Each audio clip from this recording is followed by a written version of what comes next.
Holy shit, is it fucking actually live?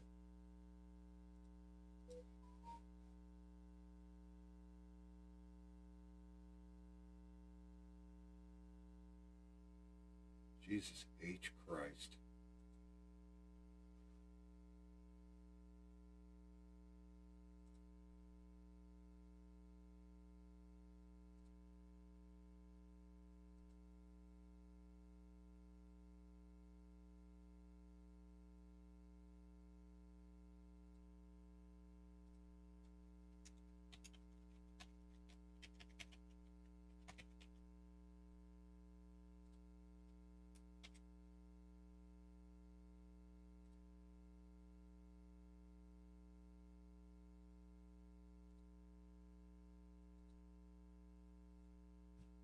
Yeah, I don't even know if anybody's like fucking this blasted it out or anything.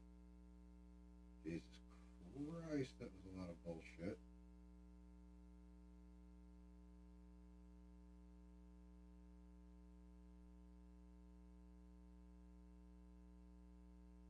Well, what do you know?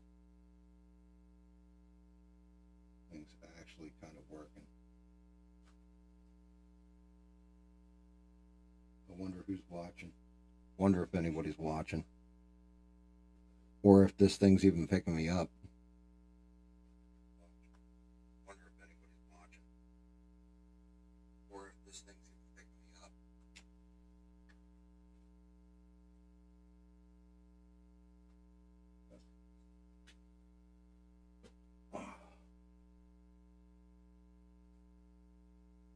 All right.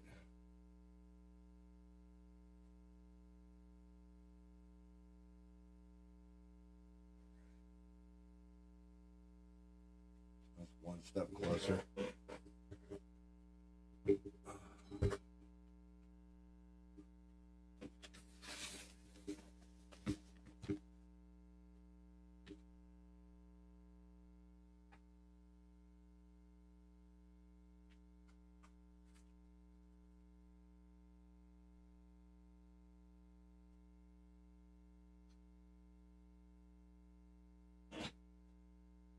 Okay, cool shit.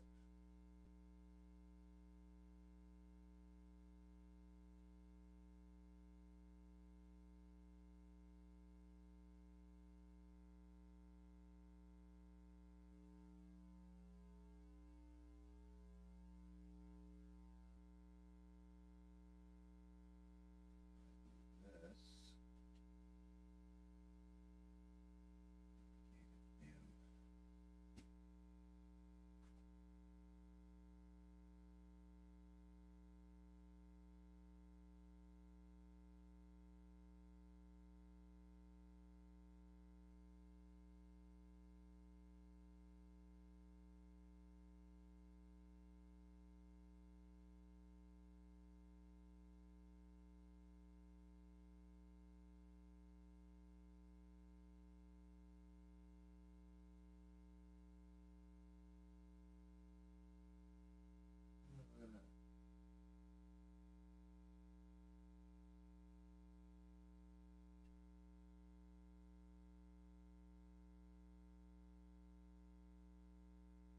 Oh my goodness. That's never a good thing, is it? We're in infinite mode.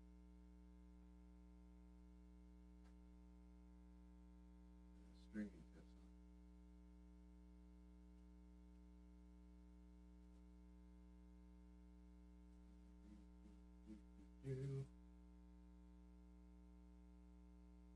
Oh look, a second concurrent break viewer. Hopefully that's Danny Boss or somebody.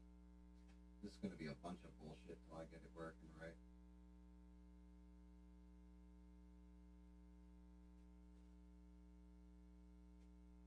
See everything.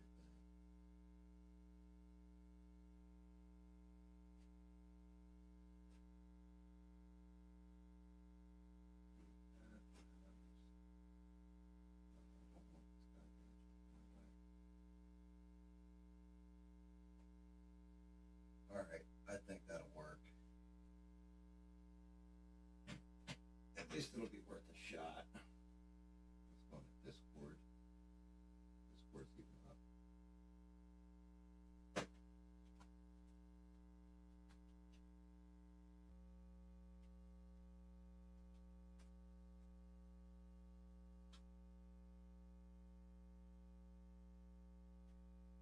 Hopefully this shit's working. Yeah, if you guys wanted like some kind of professional setup, you're screwed. Anyway, what's going on, guys? Oh. Alright, so I'm GAM. Just happy little accidents. The fact that I was even able to get this goddamn thing to work a little bit proves that it's all happy little accidents. Basically, what the hell? Oh yeah, how about that? Alright, that's better. Anyway, long and the short, I do a lot of 3D modeling.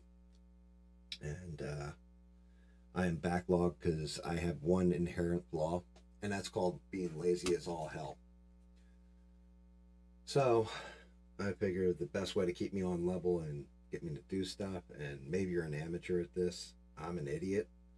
So the fact that an idiot can, you know, do 3D prints and models and everything else like these should tell you that you could do it too. But then the hard part is applying the paint to it. Because once something gets painted, or you print out this really cool thing, like this is Sam Hain from the real Ghostbusters, or you know, this is going to be a present for my son when it's done, and that's a Treebeard from Lord of the Rings, well, a Trent or an Ent. But the whole thing is, in order to get the paint to apply, you need to prime the surface first. I found the best way to do that is with an airbrush. Airbrushing's not difficult. I don't know how loud this is going to be. I got to actually pressurize the tank. So you'll probably hear that pressurizing. And then the second part is mixing paint.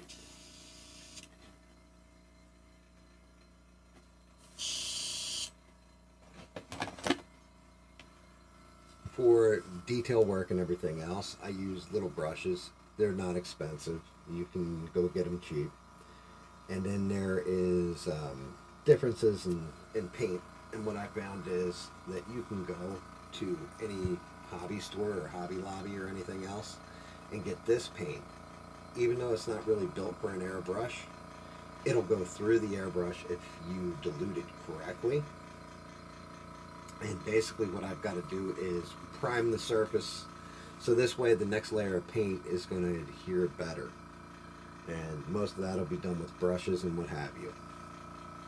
Part of the reason I use black as my base for the background, like you can probably see with the hole there that needs to get painted, that one's from me.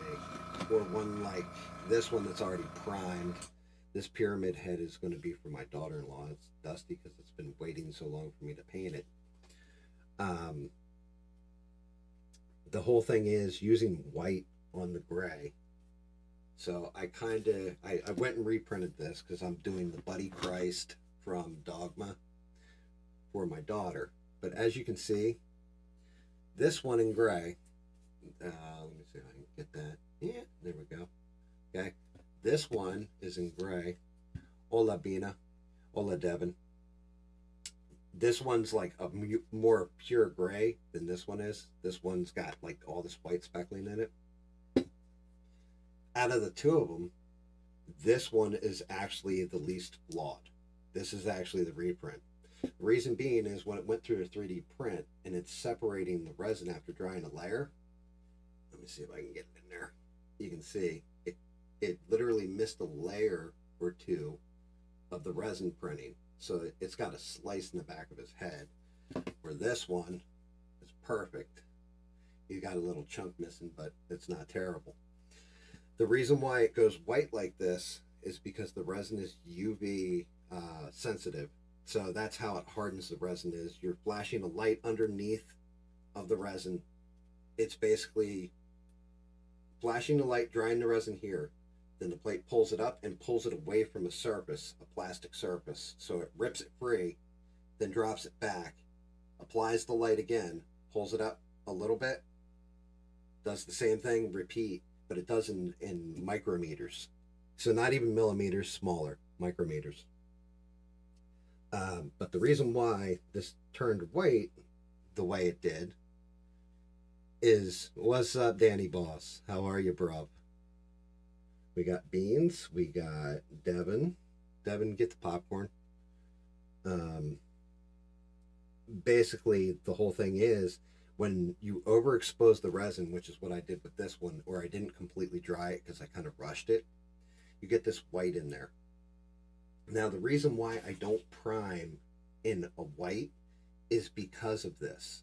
Say I spray this thing completely white, I'm not going to be able to see where this might have gotten overexposed. So when I go to paint it, it's not going to hold the paint correctly. It's going to come out all screwed up. So that's why that's done.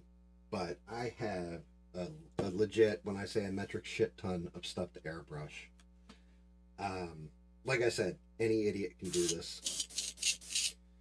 The airbrush legitimately costs $40.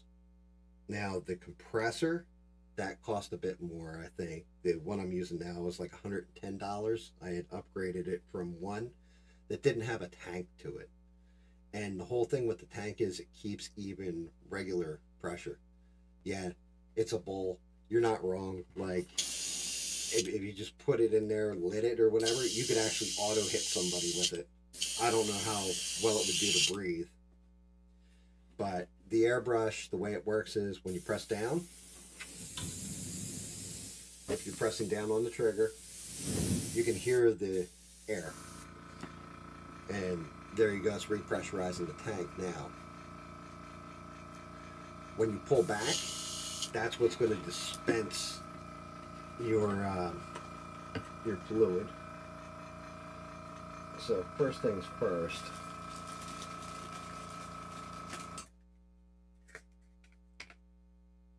I know this is going to be like kind of crazy and a little insane,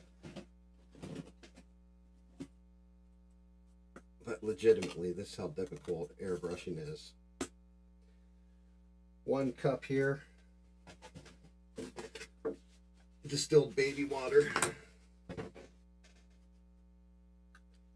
Going to need that for cleaning out the airbrush and running it through. But also, that's how you're going to break down your paint to slip it. So basically, you got to put it in a media. I'm going to need another one of those over on the side. This one I've already used to kind of defunkify my airbrush. So you got to clean it, what have you. But if I just take some water in here, I'll fill up the, as Devin likes to call it, the bowl piece. That's cool. Your uncle loves building and painting them. Yeah, like I try to get into regular modeling, but I'll be honest with you. When I was younger, I was in my 20s. I was in a car accident in my late 20s, and I got hit 65 miles an hour head on. Guy going the wrong way up a one-way street was trying. He sideswiped somebody when he turned. Just tried to run and hit me head on. Pretty much put my engine almost in my lap, I swear to God. But I walked away without a scratch on me. The only thing I did was damage my neck. So I herniated. I had a bulging disc and then a herniated disc, and they compressed the nerve in my neck. So my hand, you can probably see it. Yeah, it's real steady. It's steady like Michael J. Fox holding the milkshake. But as you can see, if I press down, let me see, you can probably see it. It's just air. If I pull the trigger, and that's basically what we're going to do with the paint. We're going to aerosolize it, turn it into an aerosol, and what that'll do is give it a more even distributed coat, so that when I go to hand paint the actual model itself, you're going to be able to see it'll be nice and clean. Matter of fact, I should probably use the airbrush to blow up a little bit of that dust. The other thing is, you probably see I've got a second airbrush. This one has a smaller needle in it. And let's see if I can get that in there. So the way it works is when you pull back, and I don't know if you can see that or not, what it's doing is it's pulling the needle back into the body of the brush. So this little tiny needle is sticking out the tip here. When you pull it back, that's how you can control the flow of the paint. Like, further back the needle is, the bigger the opening is, and the harder the faster the air can come out and shoot the paint through. All right, so mixer cup. I know this is crazy. Look at this. Wooden sticks. I got them for $2 on clearance. When I say I'm a cheap ass bastard when it comes to this stuff, I am. I've got paints in the other room that are specifically for doing like minis and models and stuff, and it's by Vallejo, and I think they were like $4.50 a bottle each. This shit, $1.25, about 10 times the amount. The only thing is, you've got to like really mess with it yourself. Let's take a look. So we're just gonna go a little liberal with it, because I got a lot of stuff that I'm gonna surface. I'll point out the models and stuff as I'm going. That's way more paint than I probably need, but that's fine. So then the whole thing is, what you're gonna do is add water and dilute it. Because the more diluted it is, the easier it's gonna go through the brush. For airbrush cleaner, I actually make my own. It's alcohol, Windex, the rest is water, and then I put in 3 drops of glycerin to help it slip through the gun or help it glide through the gun, basically like self-greasing. And then I have a reducer and extender. I think I paid like $5 for it, for a big ass bottle of it. This crap. But it'll break down the acrylic and everything else, and also help it slip through the gun and extend it so I get a stronger coat on it. Yeah, I am diluted. Can you 3D print me what? See, like, I can't even believe I got the goddamn streaming thing up. I'm not gonna lie. Can I print you a Glock and send it to you? So, yeah, if you want it to blow apart in your hands. And you're still going to have to buy a bullet receiver for it, but they absolutely do make 3D prints like that. Let me see, can I adjust my damn... See if I can adjust this without screwing everything up. Oh, look at that. Oh, I can actually, like, read it now. Let me, see if I can transition that in. There we go. Should be a little better. Hopefully. But yeah, you can 3D print guns and stuff like that, although highly, highly illegal. Good way to get yourself put on a federal watch list. And the other part is, you still need a receiver. Now, granted, like going to most of the makers' websites and what have you, they are not going, like, you can search for it, you might find it, you might not.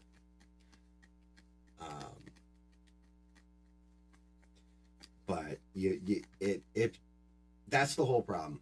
So, like, take gun control in America. I can now print my own damn gun. Now, granted, I wouldn't use resin for it. I would use more of a PLA, which is like a plastic extruded 3D print versus something like this, where this is hardened resin. Because I'm pretty sure with one shot out of a gun made out of resin, it's going to shatter in your hands, and it'd be like holding onto a grenade or an M80. It's not going to be good. You're not going to have a good day. Let's check the consistency on that. Pretty drippy. Kind of want to get it.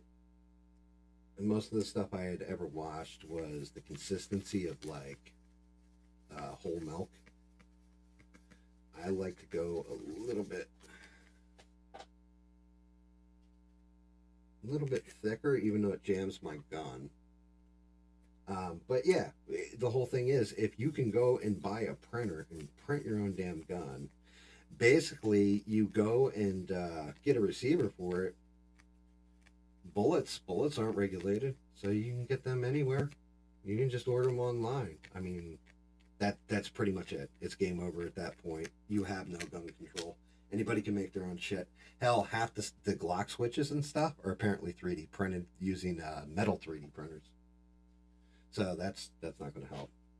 One of the big damn things, always have a lot of paper towels handy when you're doing this, because this shit gets messy. Alright, get this crap out of here. And I know I've got like my blue gloves, which I usually use to test the viscosity of the paint when I brush paint. Actually, I don't even use it for my damn airbrushing, which is kind of weird. But just to give you an idea, pop one of these bad boys on. Get the water out of the way.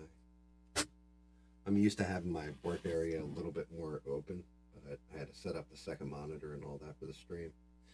All right, so poured a little paint right in my, as Devin likes to call it, my bowl piece. And there we go.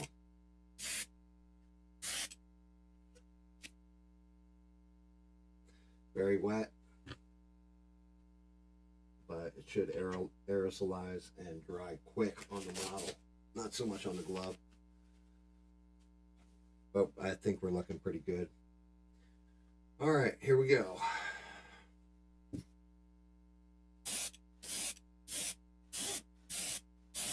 Just quick, even, fast blast of the paint. And then when you're done, you want to hold down your air and blow it out. Otherwise it'll dry. You'll get what's known as tip dry, and then you'll have nothing blowing through.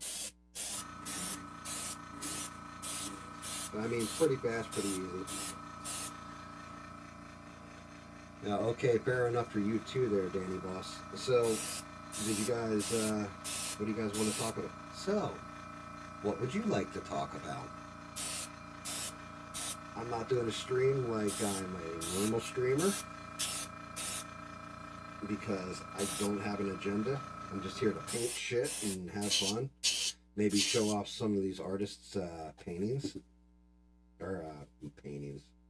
Jesus, now I'm retarded. Show off their 3D models, some of the sculpting skills, because these things will take like anywhere from, I've seen it go from like 10 hours, 12 hours, 24 hours to 2 weeks, depending on how difficult the model is and how good the modeler is. So they really deserve all the credit in the world, because I've tried doing this and I can do small things, but I can't do crazy amounts of it. Like, I just don't have the patience or the skill, pretty much. That's the other thing. I've got to let them dry as they come out. So let's see. We'll hit the Sam Hain real quick.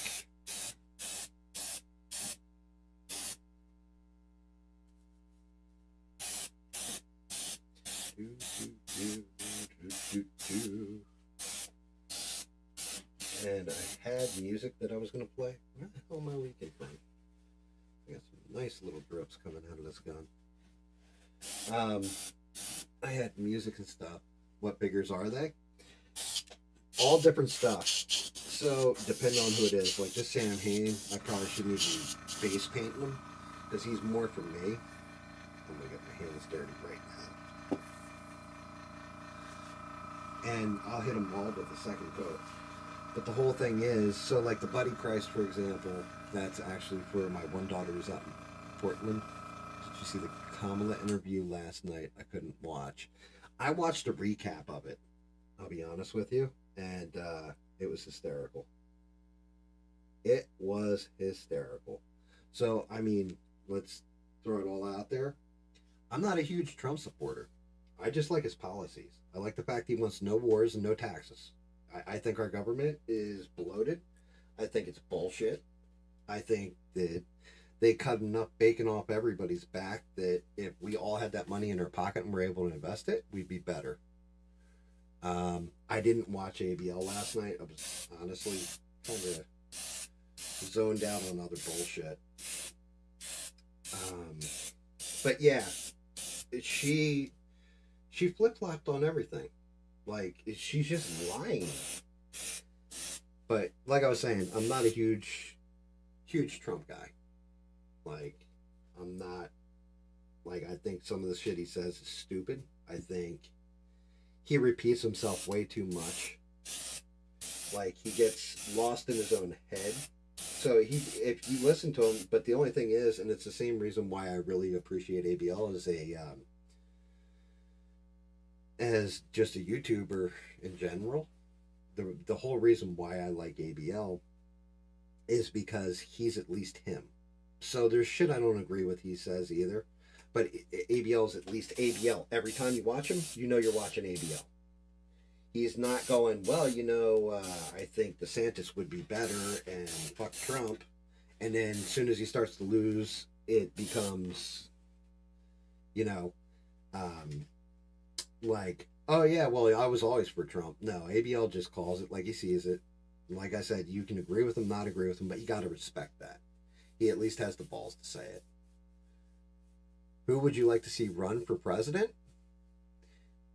Tulsi Gabbard. I love Tulsi. Tulsi's epic.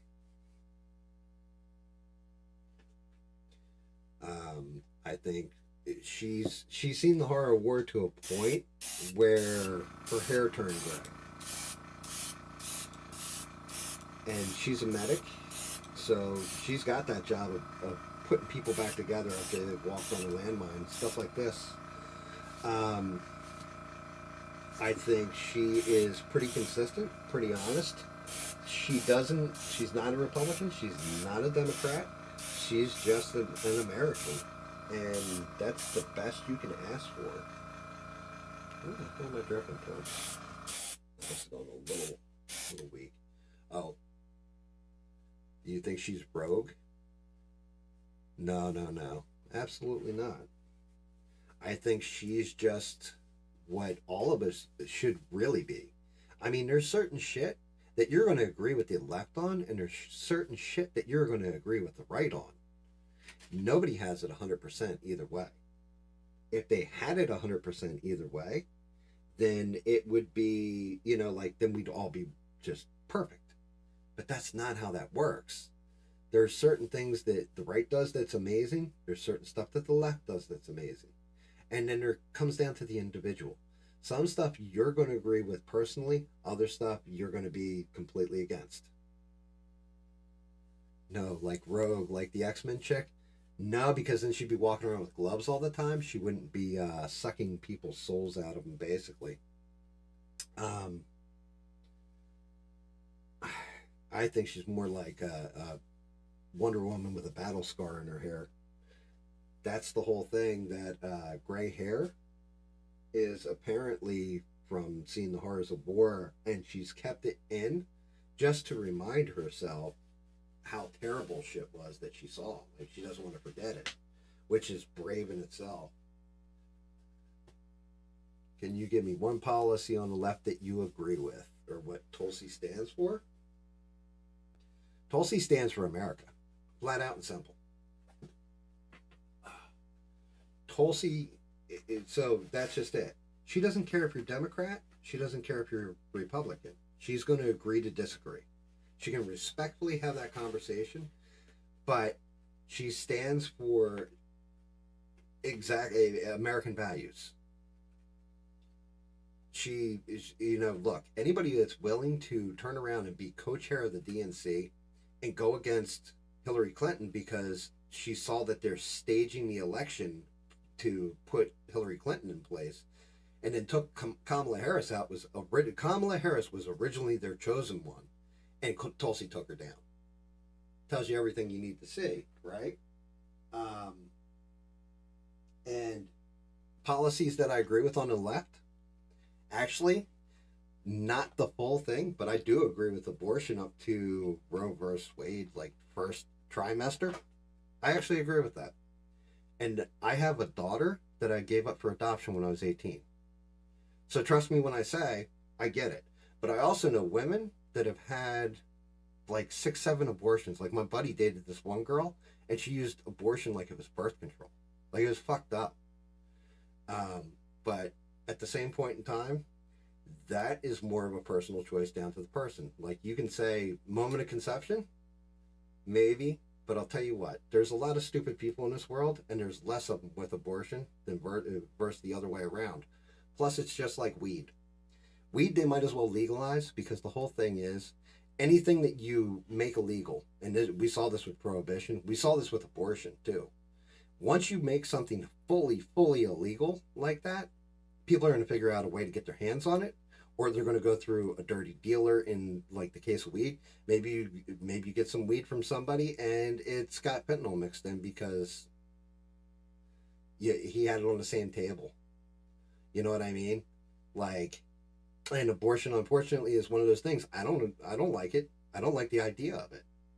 If something happened and my wife got pregnant again, then I would full on have that baby. But back when I gave my daughter up for adoption, and I didn't even do it, I gave the mother the choice. I told her I'd pay for the abortion, I'd marry her, or she could give it up for adoption. She chose adoption.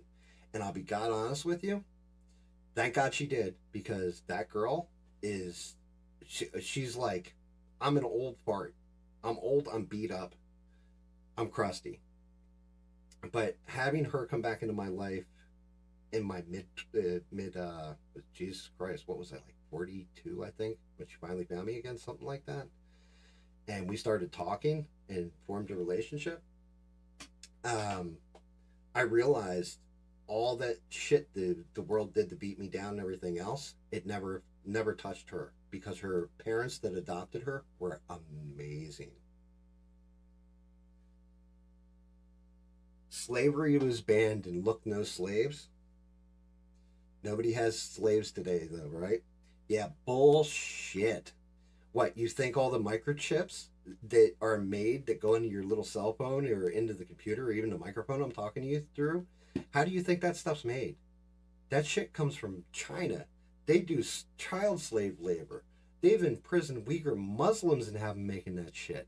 Not just that matter, but you're also talking about, look at just, sexual slavery where people smuggling kids across the fucking southern border. Stuff like that. It's all fucked up.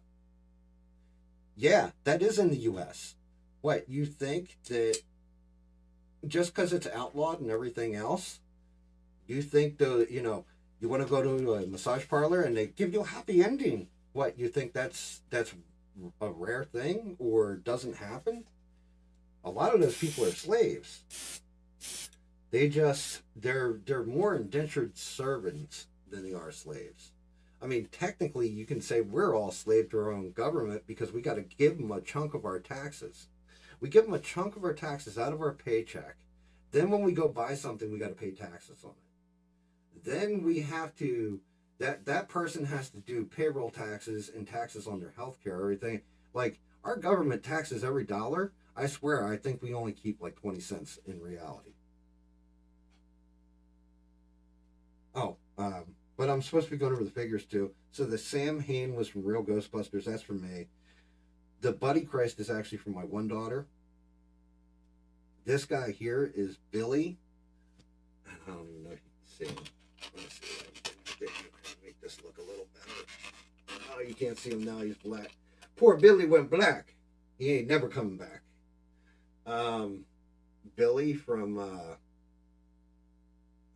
Saw. Right? Jigsaw's little puppet. That's actually from my daughter-in-law.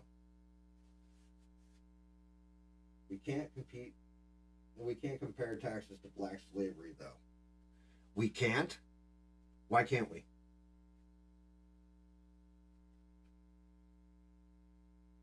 What's the difference? Instead, doesn't matter if you're white, black, how does AVL say it? White, black, Puerto Rican, black, candy stripe, whatever the fuck, right? Doesn't matter what race, nationality, anything else you are paying your government, including up to the time and beyond your death in taxes. Fuck the government.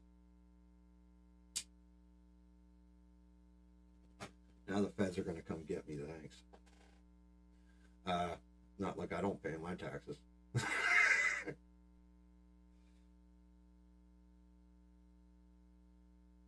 is getting taxes. I don't look. I'm married, so my wife beats me like I'm an animal if I fuck up.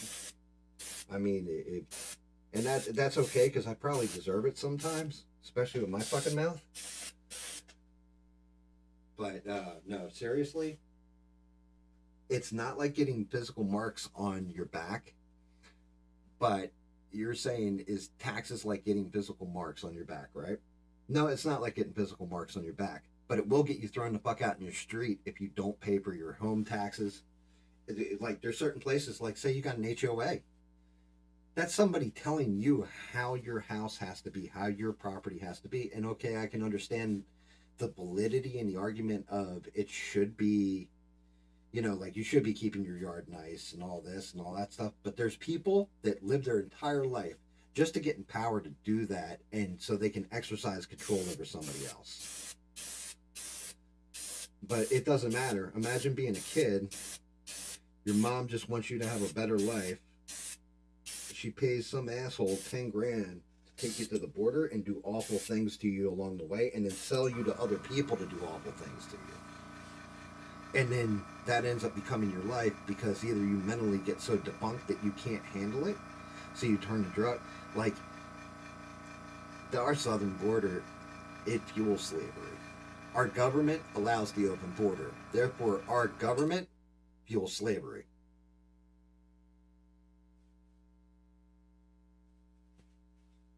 Like, legitimately. Oh, by the way, Jack Skellington, that's the base for him. Like, the pumpkin, when this goes together, will sit on the base like this. Jack Skellington will sit on the pumpkin. It'll actually be nice and big. But this actually had to get printed in multiple parts and then kind of assembled together, which, unfortunately, did I seal this stupid thing?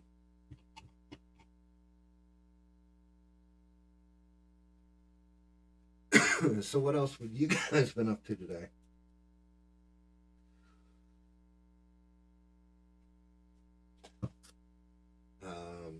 You know what? I actually getting high off the what? Off the fumes right now? Oh, dude, that would be awesome. What's up, mister? Thank you for tuning in, brother. I'm just sitting here running my dick liquor. Let's see.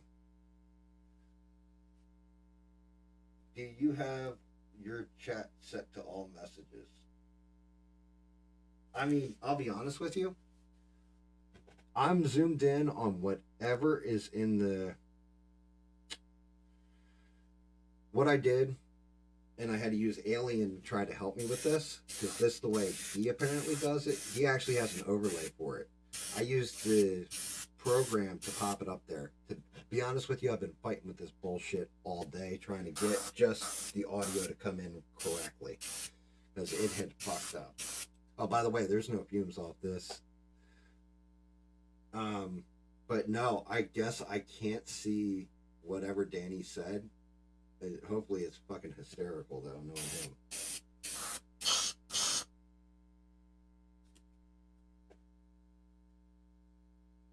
Like, legitimately, I hope that shit is hysterical.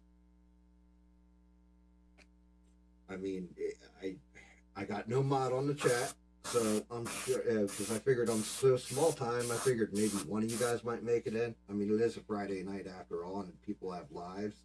People have jobs.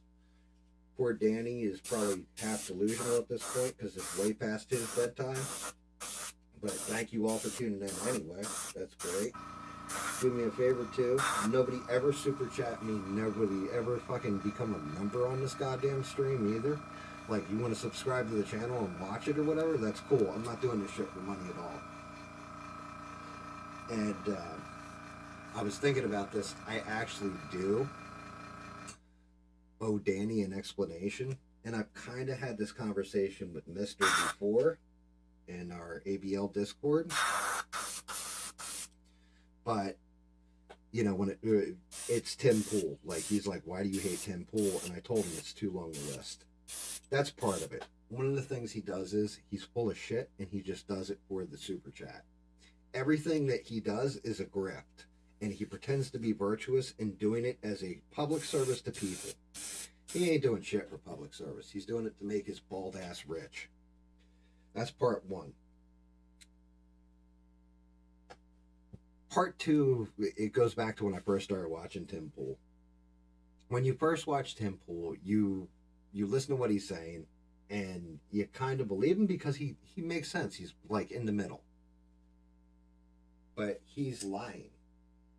And yeah, you're not wrong. He does hang out in the shallow end. He's, you know.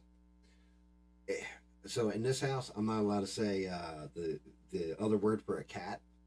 So the way my wife phrases it is PU55Y. And so, yeah, Tim Pool is a PU55Y. Just all round. He really is. Like, but he acts tough. Acts like, oh, I came from Chicago. Well, I live in New York. Well, I live just outside Philly. Motherfucker, that's why I fucking can't stand him. Okay? Because probably he was that kid who got the shit kicked out of him every day in Chicago. In New York, people probably threw monkey piss on him because he just is that guy. And I'm going to tell you flat out, I grew up just outside of Philly, and where he was kind of the suburbs. And once that shit got a little rough, he ran. He ran. Yes, a real see you next Tuesday. That's a perfect way of putting it. No, Mister, he actually is from Chicago, but it was when he was a kid. So, like, I mean, it's not like he was out on the streets, like, beating the shit out of people and running the game or anything else. He was just like a kid playing with his ball and stuff. Like, he might as well have been in South Park. Oh, by the way, Idol from Indiana Jones. But that was the first part. So when I first started listening to Tim Pool, I actually liked his message. I liked what he had to say. Then BLM happened, all that stuff, and he was like, well, I'm going to do this thing called Timcast IRL. And this is how far back, because I was like, oh, well, he's just outside Philly and everything else. This guy might be all right. What he's saying is kind of interesting. Even though all he's really doing is just reading other people's news stories and not coming up with his own shit, even though he's touting himself as a real reporter. Maybe he was at one time, he ain't now. So then COVID happens, and everything shuts down or whatever, and he started Timcast, and he had this dude on there. His name was Adam Krigler. And I don't know if you guys have ever watched Timcast or anything else. Sorry, I gotta grab my ashtray. But he had Adam Krigler on there, and Adam Krigler was like hardcore on the left, and you watched him go through a transformation into a full-bore Trump supporter, and it was genuine and everything else, and they would argue back and forth, and it was a pretty good show. Tim also had this girl on there named Lydia that was his producer. Well, something had happened, and nobody would talk about it, but all of a sudden, Adam Krigler left the show. And they brought in this tool bag named Ian, who is just like this goofy, like over-the-top, did way too many drugs, hippie-type person. Yes, the guest he bring on, Tim does get some really, really good guests. That's not wrong. And I've seen him, like, break people's balls on there, and it's kind of interesting, to be honest with you, at times. But it's few and far between. Not enough to invest in. But anyway, Adam Krigler leaves the show. And then I guess it was like a year, maybe 2 years later. But I always had this thing where I was already getting to the point where the chick Lydia was getting on my nerves, because anything he said, she was just like, yeah. She was like basically like Beavis, just agreeing with Butthead the entire time. And something just didn't sit right with that girl. Like, something just wrong. Like, I can tell crazy, and yep, that was crazy. Well, it turns out when Adam finally breaks his silence that she was married, Tim Pool was banging her, Adam Krigler got in a fight with Lydia, and Tim, instead of, not bros before hoes, but just from a business standpoint, saying, hey, look, you and I make the show, we can get another producer, ended up getting rid of Adam, because reality is, Tim knew he was doing something wrong. If it came out, then he'd be nailed. right? So that was one point of contention. The second point of contention is the Jack Murphy issue. I don't know how many of you guys ever watched the show when it first started, Timcast IRL, but Jack Murphy was this big bald-headed dude with a long gray beard that was like black in the middle, and it came down to like center of his chest. Jack Murphy wrote a book called From Democrat to Deplorable. And supposedly he lived in D.C. And supposedly when the BLM shit happened, he got jumped by Antifa, quote unquote, and all this kind of shit. And Jack Murphy opens up this thing. I think it was called the Liminal Order. But it was basically to teach men to be manly and all this stuff. And, you know, like, for people without daddies or that weren't man enough, where, you know, like, my parents got divorced when I was like 7. My dad was never in my life. He got remarried, had a whole good life. Good on him. Still love my father. We still talk. Good on him. Right? And I don't hold anything against him. I don't blame anything on him. But I had to learn everything the hard way by getting the shit beat out of me. I had to learn to fight. I had to learn how to stand on my own. Like, it wasn't always easy, but you learn. You watch other people. You respect them for who they are. You learn who's running the con and who's not. But Jack Murphy wanted these type of people, like these incels in particular, where he could help them, you know, quote unquote, become a man. But it would cost you $500 a month. So, total scam, in my opinion, just watching it from the outside. Like, yeah, this shit isn't really doing well. Like, it's not really, maybe it's helping these people. Some guys need that help. Some guys need that guidance. But you don't charge them fucking money for it. Like, you either are there to help somebody, or you're there to make money. Rarely do the two intercede. So, anyway, it comes out that old Buddy had done this thing with his wife or written an article, and it came out on, I think the show was called You Are Here. Something like that, with Elijah Schaefer and I can't remember the girl's name. But anyway, the girl on that show, oh, out of paint. Give me 1 second. Blow this out real quick so I don't get tip dry. Mix up more paint. But anyway, it turned out that I tried to help young people that might not have strong influences in their life. Dude, that's awesome. That's great. Hey, honestly, mister, good on you, dude. Because I don't have the patience for it anymore. I raised my kids. I'm done. They turned out to be good human beings. Done. But if you have the patience for it and the tolerance, and you don't seem like the dude who would go and try and make money off it either. You know what I mean? Like, to me, that's kind of grimy.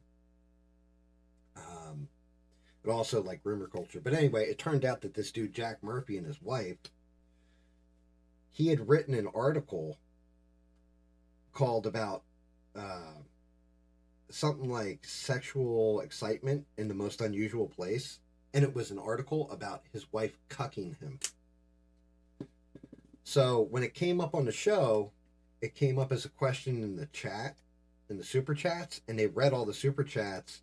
When it came up, he freaks out and like told her fuck you wholeheartedly, like all this kind of shit, or heartfelt fuck you or whatever, and what like is obviously pissed and walks off the show.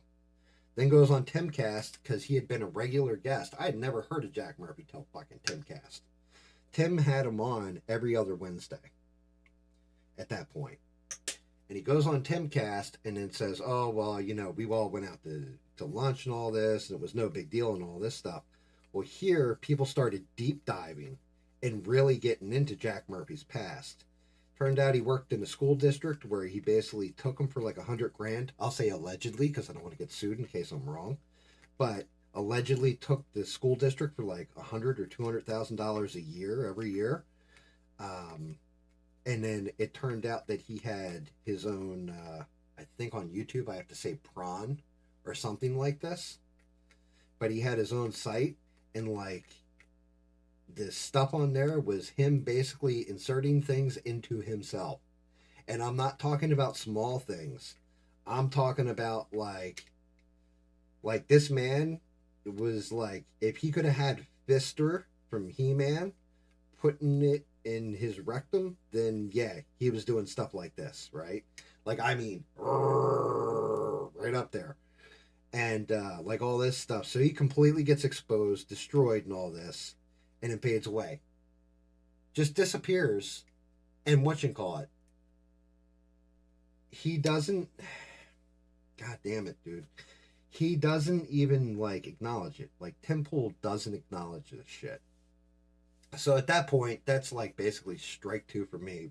You know, strike one is the Adam Lydia thing. Strike two is Jack Murphy. Strike three came because of Elijah Blue. Well, Elijah Blue, she, I don't even know all that much about her. I just know she's like got this whole feminist message, says she was taken advantage of, we'll put it that way, all kinds of stuff. And it turned out it was wrecked him, damn near killed him.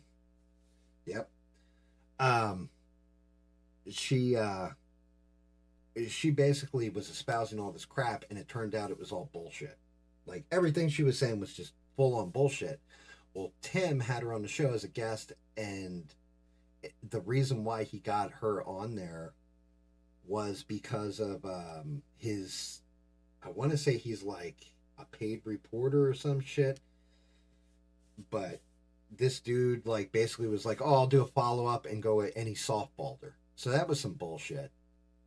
Yeah, Shane Cashman, I want to say the guy's name is, but it turns out they were like really good friends, and he just basically softballed it. So Tim kind of covered that shit up.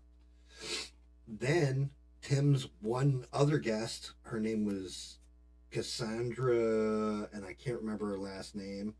I know she got married and it became McDonald, but she became the producer for Timcast.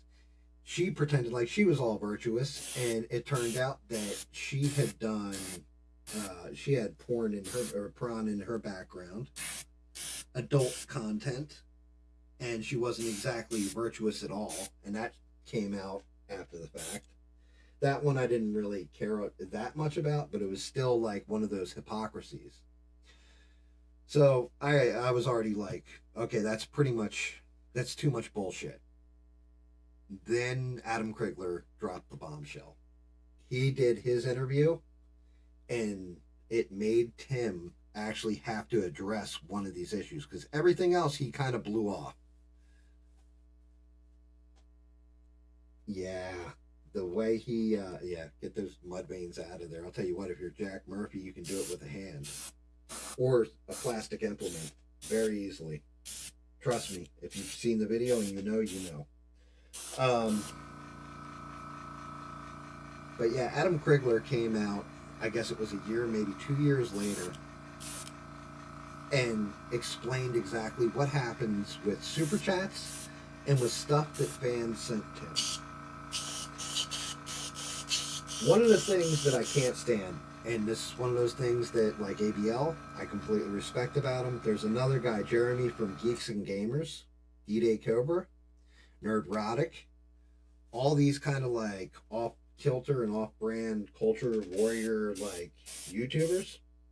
When they get a super chat, they read every super chat. Tim Pool doesn't do that, and he gets a ton of them. And what it turned out was that he just likes getting the money from people. Like, go ahead, send him $100, send him $200. He's probably not going to read your chat. He doesn't care. He doesn't care what you actually had to say. He might mention it for 2 seconds.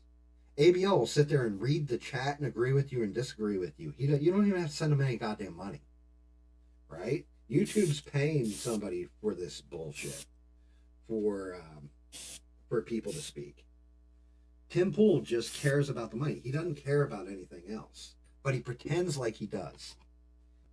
So that's was kind of my final straw when I heard this. When I heard people were sending them stuff that they made for them, which my God, that's if you go out of your way to take the time and make something for somebody,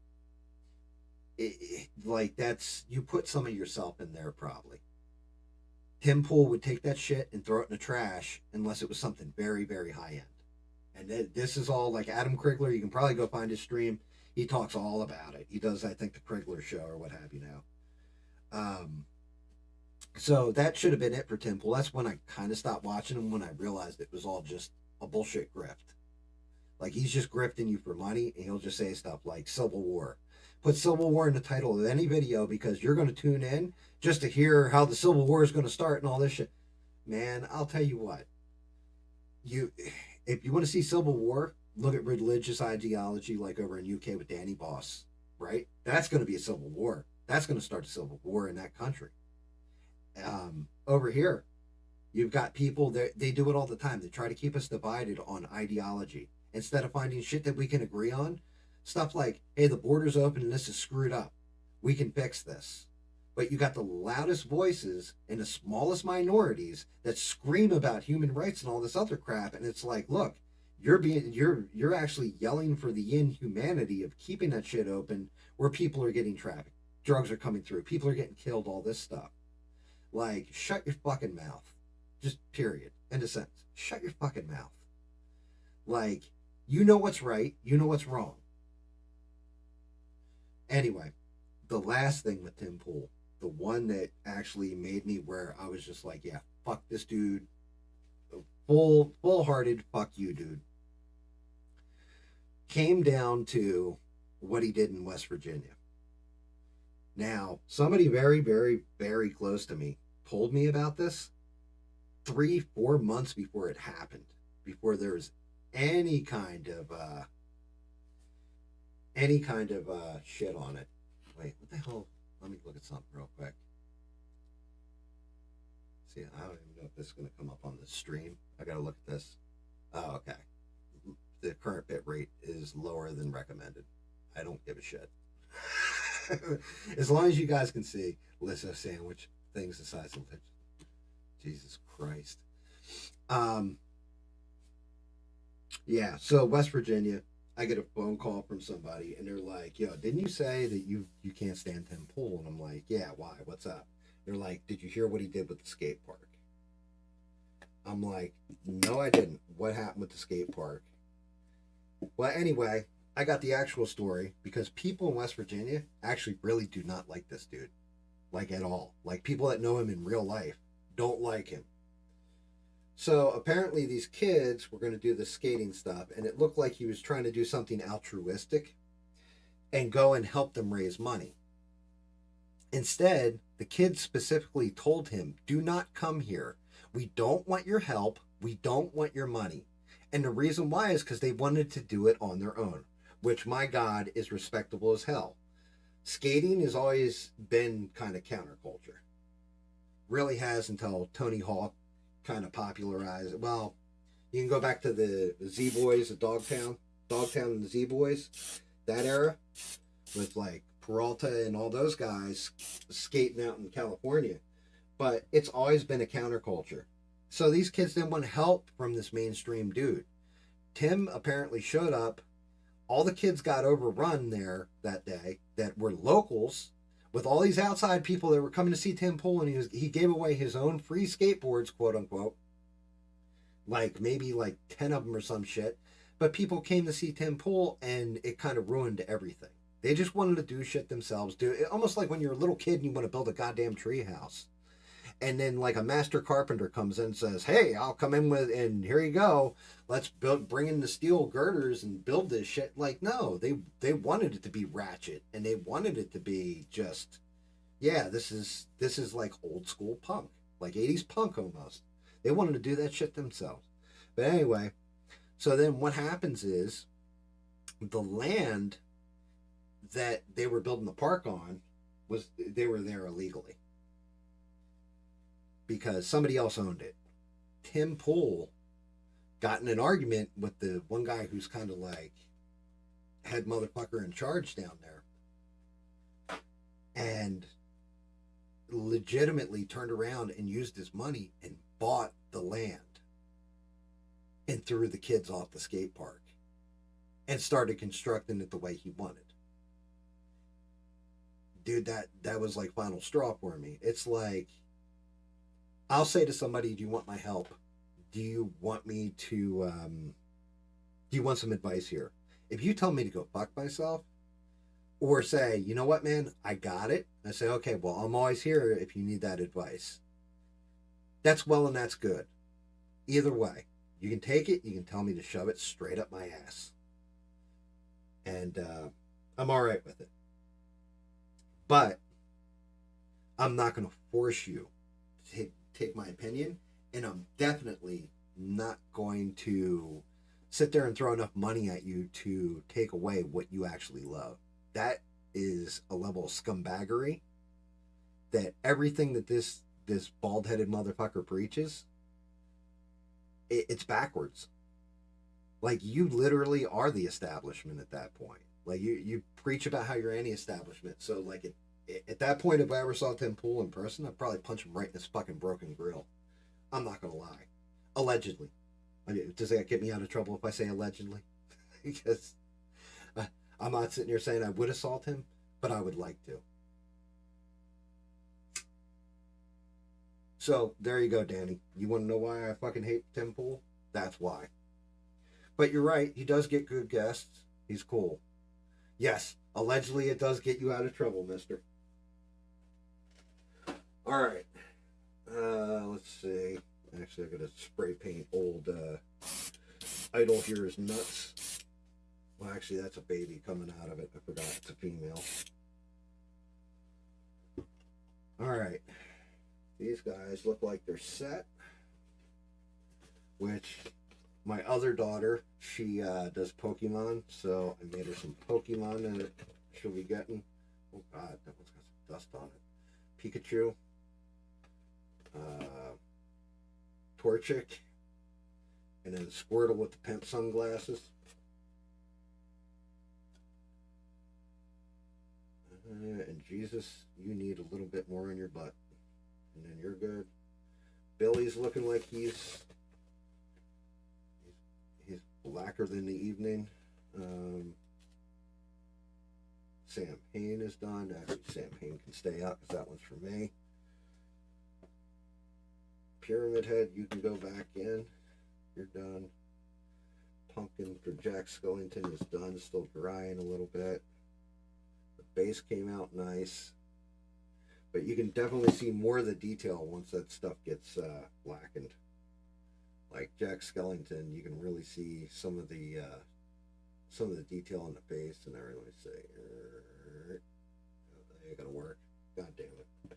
I have to fix my lighting and all that stuff. Like I said, this is shoestring budget fly by night bullshit. But I figured it was worth a shot. Plus, I've been promising you guys a stream. And if I didn't stream, none of this shit would get painted because I'm lazy.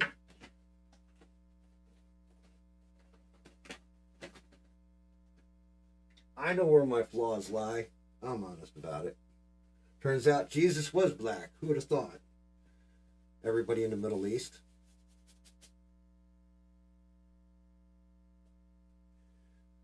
Yeah, but Velcro doesn't hold stuff upright.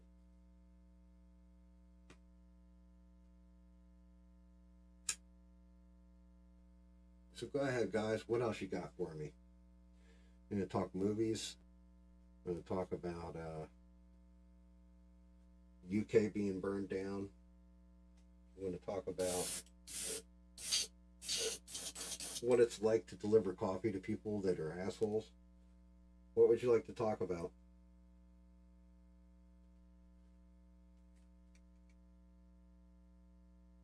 Velcro's for old people. Dude, I tie my shoes once and just slip them on and off.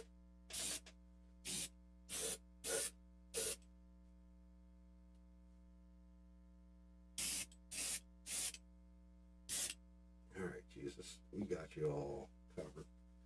Alright, that's the first box done. Now for box 2. Oh, God. Actually, let's see something. I think this box is all good. Yeah, this box is pretty much looks like it's good to go. These are mainly for my wife. My wife is very into cryptids. What do you think of? Oh, shit. Oh.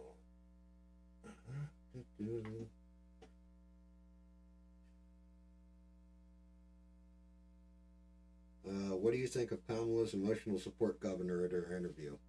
I think that dude is a weird motherfucker. I think he has some of the strangest flexes I've ever seen. Look, he did serve the country for 24 years. I know when war reared when wartime reared its ugly head, brave Sir Waltz turned tail and fled. Right? So, but some of the other flexes, like he's an assistant coach, right? But he pretends like he's the head coach. Like he's that guy that wants to be great, that's just never going to be. Like the tampons in the boys' bathroom. That's kind of like, what the fuck's wrong with you? But it's really him as a person. Like the only thing that I think was real about Tim Walz was his son at the DNC when he got all excited and cheered, and then I found out he was special needs. Good on that kid. He was proud of his father. But to be honest with you, who cares about this guy? Can you see him if Kamala gets shot, something God forbid happens to her, and he took over as president? Could you live with that?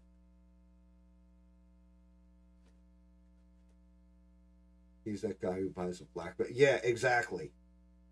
Yeah, exactly. He is that guy who goes to martial arts class, gets his yellow belt, and tells you how he's an expert in it. That's a good call. But yeah, so I'm doing these for my wife for her like Christmas anniversary, blah blah blah. But I got a Jersey Devil. That's a Dryad. See if I can't get them in there. Yeah, exactly. And Michael Jackson probably just pissed in his bushes while he was drunk. That is a regular chupacabra. That is the Puerto Rican version of the chupacabra. They have different interpretations on what the animal looks like. That's a hodag. It's a Japanese cryptid. These I got to paint for myself, but that's Fire Fist Ace skull from One Piece. That's Whitebeard's skull from One Piece. I can't remember what the hell this little freak's name is. He's a North American cryptid. Out of Egyptian and Greek myth, the Sphinx. And then last but not least, the Banshee. And all their little stands. These guys are already done, so that box can get 86.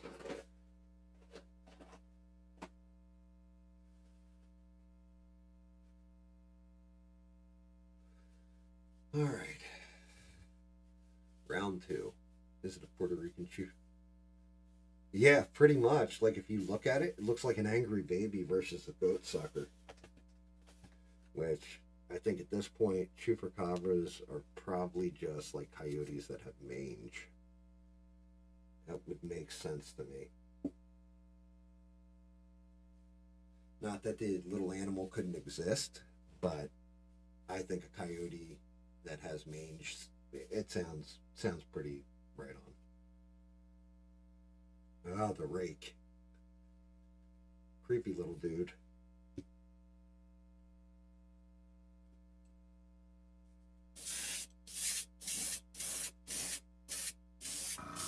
Looks like Gollum, but creepier.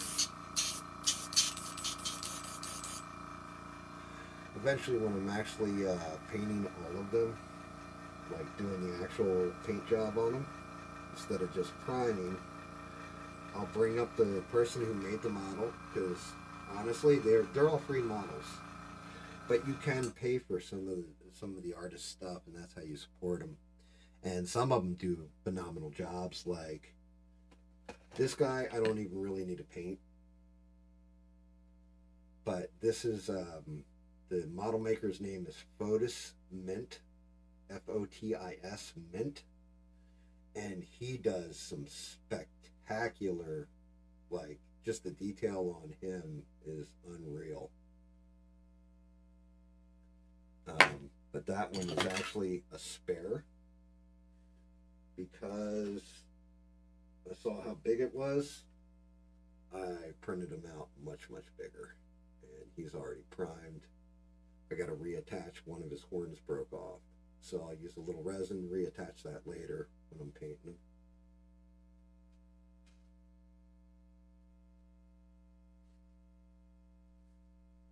But yeah, I'll show like who made the model and try and highlight them. Figure out.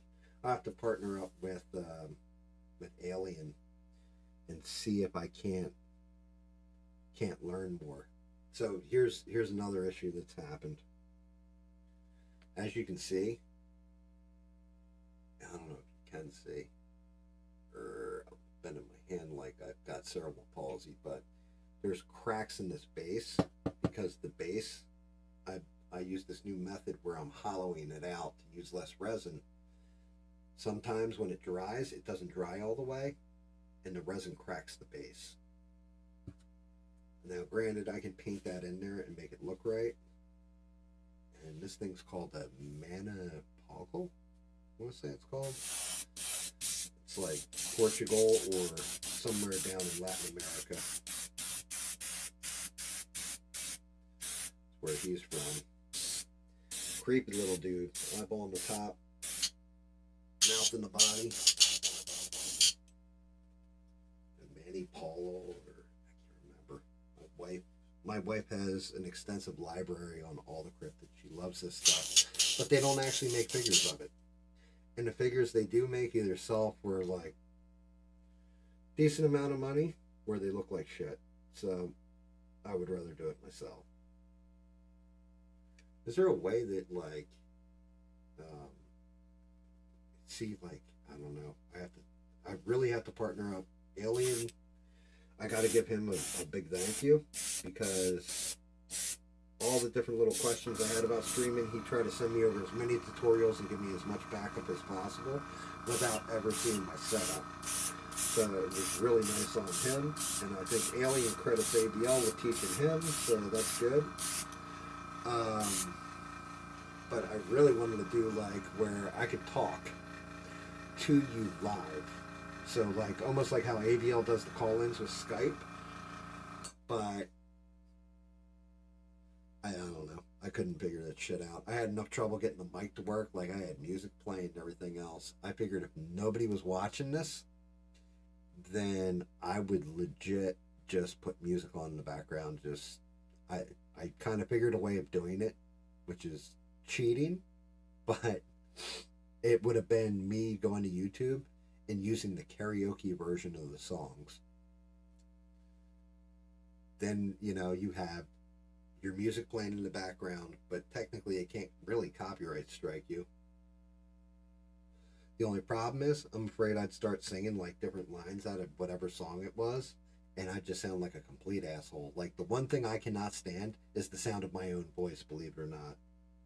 I like to talk, but I feel like between my Jersey accent and my deeper voice, I feel like I mumble a lot, or I'm not clear or precise when I'm speaking. Like I over-enunciate sometimes because of it. It was all Village People songs at the fucking Trump rally today. It's always Village People songs. I'll never understand that shit. Like, I'll tell you what, when RFK came out to There Goes My Hero by Foo Fighters, I was blown away. I was like, holy shit, they actually got some modern music. I wonder if Dave Grohl signed off on this shit. Because it would have been funnier if they came out to like American Idiot by like Green Day, and it's like, well, you know, Green Day specifically, like Billy Joe, hates Trump, so I don't know how that's going to fly.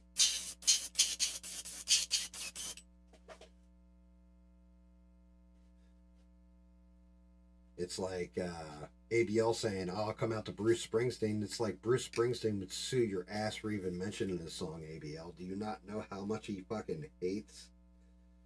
And Born in the USA isn't exactly a happy-go-lucky song either. Were they pissed?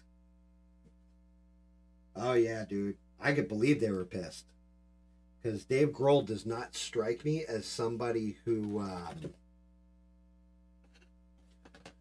Dave Grohl doesn't strike me as someone who would be Republican, or on the Republican side of things. Oh yes. A hidden angel. Nice little fairy. And not the kind that's going to read, shit to your kids. Oh God. And wings really blow it away when you're getting her black.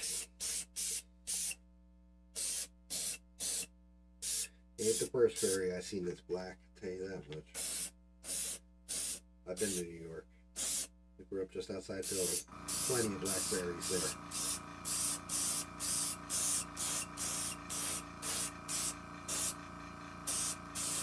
And I figured, by the way, if YouTube kicks me for language or whatever, well, I probably deserve it. A pixie. Yeah. Yeah.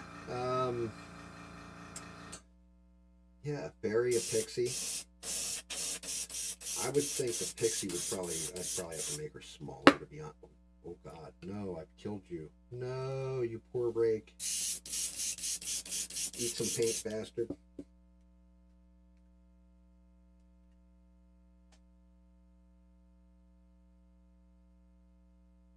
Ooh, mix my paint.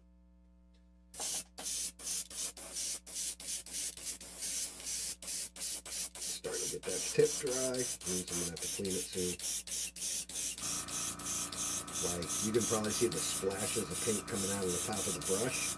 As the tip dries, it freezes right in here, so the tip will dry out and the paint will dry out up to like here, and then it'll start pushing the air back up to the bowl, so it'll start to bubble over and shoot it out.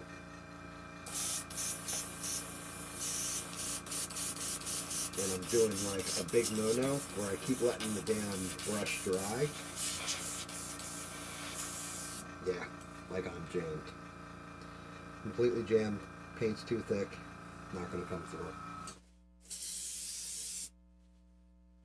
I need to blow it out.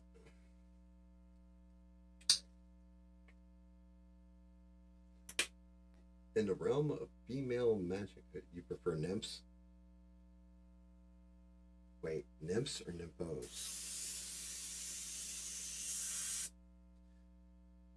Slight difference. Just a slight one. So by blocking up the air, I put cleaner in here. By blocking up the nozzle, letting it bubble over like that, I'm basically back blowing the paint out of there. But I just want to try and get my paint to flow through again. I have to brush out.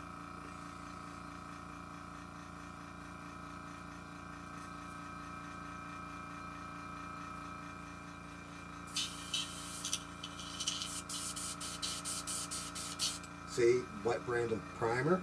You ready? The most difficult kind. Folk art. So the whole thing is the other part of me airbrushing like this and being an idiot with it. The whole thing is, and I had said this kind of at the beginning of this stream, since you're kind of just tuning in, I'm doing it where anybody can afford to do it. Where if you're just going to take it up as like a minor hobby, you can do it. Otherwise, I would use Vallejo, or let me see. I've got this stuff too. If you want to do like fast surfacing, you go to Japan and you get Mr. Surfacer 1000. This stuff knocks it out of the park. But because I'm doing it on the 3D models, I don't want the gray to match the resin from that primer. So I'm going with a jet black bulk art diluted using distilled water and a little bit of thinner and reducer to get it to flow through the brush.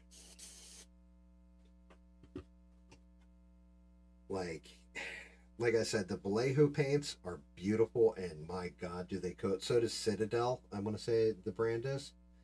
I think I have some of those, and they work very well as too, but they're very expensive per bottle. And if you can go to any arts and crafts store, pick this bulk art up, it actually does the job a lot cheaper. You can go through, like, I've got a ton of bottles of it and everything else. I'd adjust the camera, but I'm pretty sure it'd all fall apart if I did. But I have a whole thing of paint, just bulk art. Then the other one that I was using, or I tried using to begin with, what the hell was it called? What's the other brand? It's just Plaid, Plaid. And Plaid makes bulk art, but for some reason the pigment in the paint is refined more for some reason. So it actually goes on smoother. I don't know why. But I tried it with a different brand, and I can't remember what the hell the name of the brand is. I'm looking for one of the bottles I had of it. But it was just like the standard one that you can get in like any Walmart. Same kind of craft paint. And it would jam the gun almost immediately. Like, bam, instantaneous gun jam. Every time. And I would fight with it. Didn't matter how much I diluted it. And what I found was the pigment was too thick, so pieces of it would get stuck in the airbrush and break it. Yes, Apple Barrel. That is the name of it. Thank you very, very much. And like Apple Barrel it's pretty good. Like if you're just gonna hand paint stuff, like you can get away with it. But when you're pushing it through the airbrush, for whatever reason, I couldn't get it diluted to the right texture. Like the bulk art breaks down, and I swear that the pigment goes through smoother. But in a pinch, you can get away with it. Just expect your airbrush to get jammed a lot easier. I mean, like I said, at this point, I'm just priming stuff, and then eventually, well, not eventually, I think I'll fire this back up on Sunday because I am now running out of time. Some of this stuff is for Christmas. I think my daughter's birthday is late October, so as much crap as I've got to just even prime, painting them and getting into detail on them and going through the description on different things and what have you to get the paint scheme right, it's going to take a little bit. All right, you guys all primed out. Oh, bastard. All right, it looks like the rake is good. Mana Polgol, or I can't remember what the hell this thing's called. But yeah, Apple Barrel. And like I said, doing this stuff, I'm not doing it for money or anything else. I'm just kind of showing it any idiot with a little bit of money, a little bit of time, and the ability to go on YouTube and create stuff. Because in this world nowadays, it seems like everybody's wrecking everything. Like, why not make something that is original, cool, specific? You know, hey, maybe it's not your favorite. Maybe your favorite thing is, I don't know, a Transformer or a Thundercat or something like that. Well, they have those models too, and you can make them and you can paint them yourselves. Instead of going out and spending, like, I think my wife got me a G1 Soundwave. I think it was Christmas. And that thing was like $300. I bought it when I was a kid for like $20 with all the damn tapes. And this guy is a little Mothman. I've already done a Mothman before for my wife, but this one was kind of cute, so I figured he'd follow through.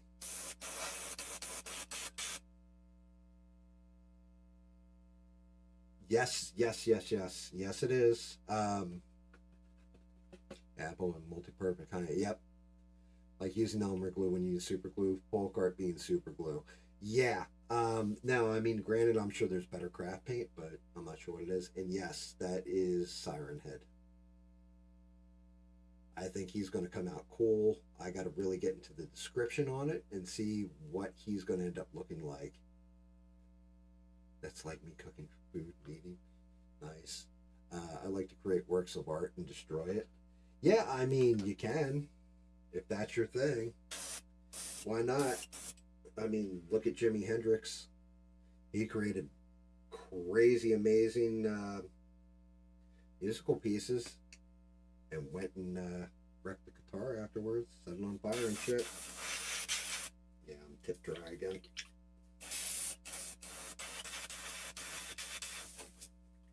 It's the only problem with the yes and I'm doing this. Alright, there we go. Got it.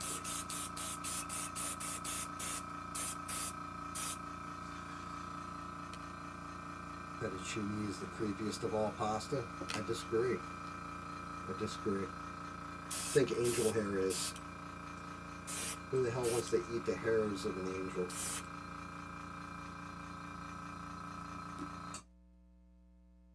Alright, Mothman, you can chill and dry. Let's see. Oh, the Rougarou. I think this was listed as an abyssal vampire. Or I mean abyssal vampire. An abyssal werewolf. But honestly, it looks more like a Rougarou to me, and it'll match the paint job. Rougarou is a Louisiana cryptid, basically Louisiana werewolf.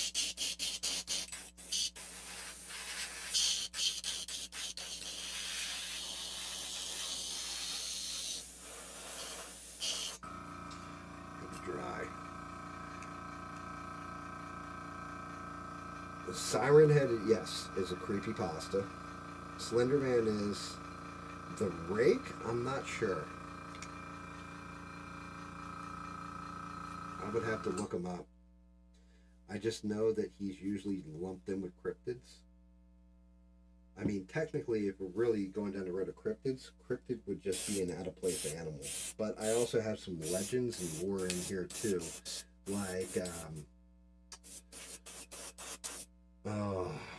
him. Pretty sure the Manticore isn't, I think that's Manticore, right? Yeah, it's Manticore. That's more legendary, you know what I mean? He never really existed. Same thing with this, a Minotaur. Pretty sure he never existed. So I've got like a mix. And the only reason why is because even finding a model of some of the cryptids is a bitch. And a lot of them are goofy, or they did them where they're very cartoony and very, like, what the fuck? Like, what am I even looking at here? Why do I want a chibi Mothman? Like, most people get their cryptid knowledge, which is good that you got some cryptid knowledge, and you can tell the difference between a creepypasta and a cryptid. Like I said, it's more my wife's thing than mine, but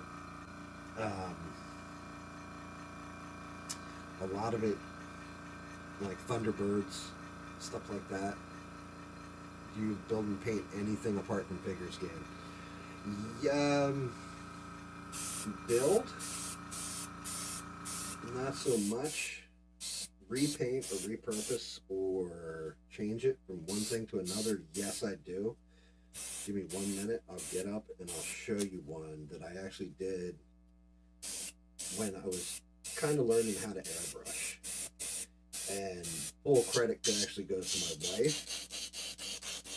Alright, there we go, I'm blowing through on paint. Let me make sure I don't tip dry.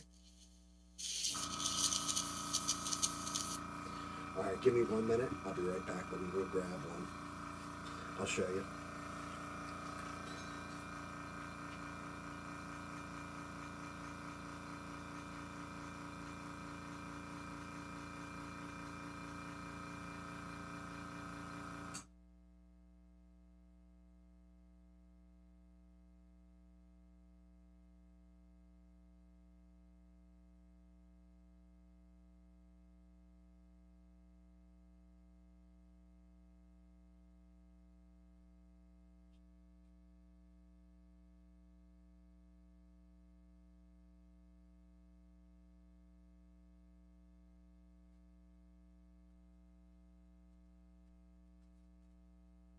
Sorry about that. So, yeah, like I said, house nerd. But, yeah, so my wife did the original paint job, and then I redid it using an airbrush. So it was actually, this gnome originally had a tank top on and was lifting weights and was like a beach setting gnome. And we changed him over into Captain America. Same thing with this one's my second favorite one, where it was a gnome at the beach with an inner tube, and I turned him into Aquaman. I've got one that's outside that I'm actually looking really. Thank you. What I'm really looking forward to is I've got a couple that are outside that are all crusty over and crusted over and everything else, mold and just time, and they're like Thanos. I've got a Batman out there. The Thanos one is going to be a lot of fun to repaint. I might do that actually on a stream soon. But I have to like clean them completely off, take them down the surface, and then actually instead of using black primer on those, I'll use white, so it comes through nicer. Bina wants one for her garden.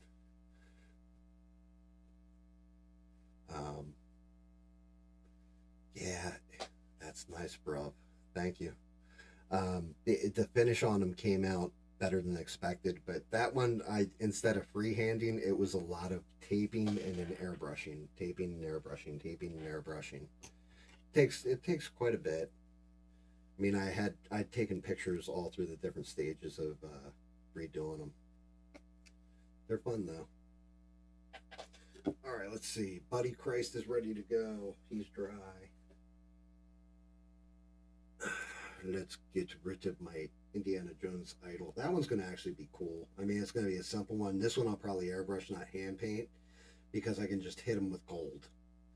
And like maybe, I'd say like 4, maybe 5 coats should cover it completely in gold, make it look good. This is the creepiest goddamn thing, considering this is the idol that Indiana Jones grabs. And if you look, it's basically a woman. It's a fertility idol. So somebody's giving birth. Like what the am I even looking at? As long as I don't have to eat chilled monkey brains, I guess I'm all right with it. All right. Actually, he's got to get his underbelly done. Let's see. As somebody pointed out, the creepy pasta rake is good to go, so he can be removed.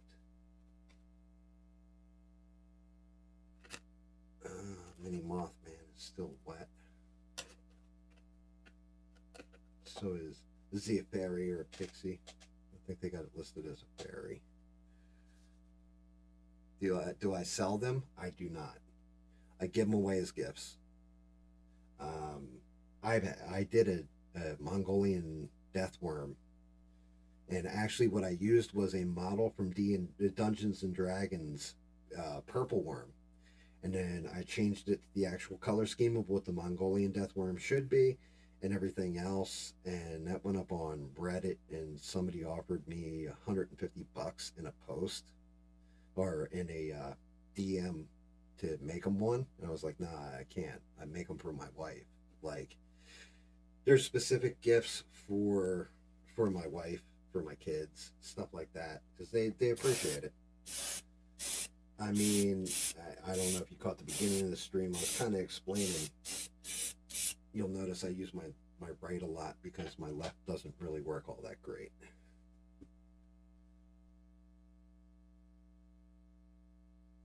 I did not see that coming. Jesus Christ. I'll give you $5 in a pack of the chocolate digestive biscuits. Wait, chocolate digestive biscuits. Aren't biscuits cookies over there, Danny Boss?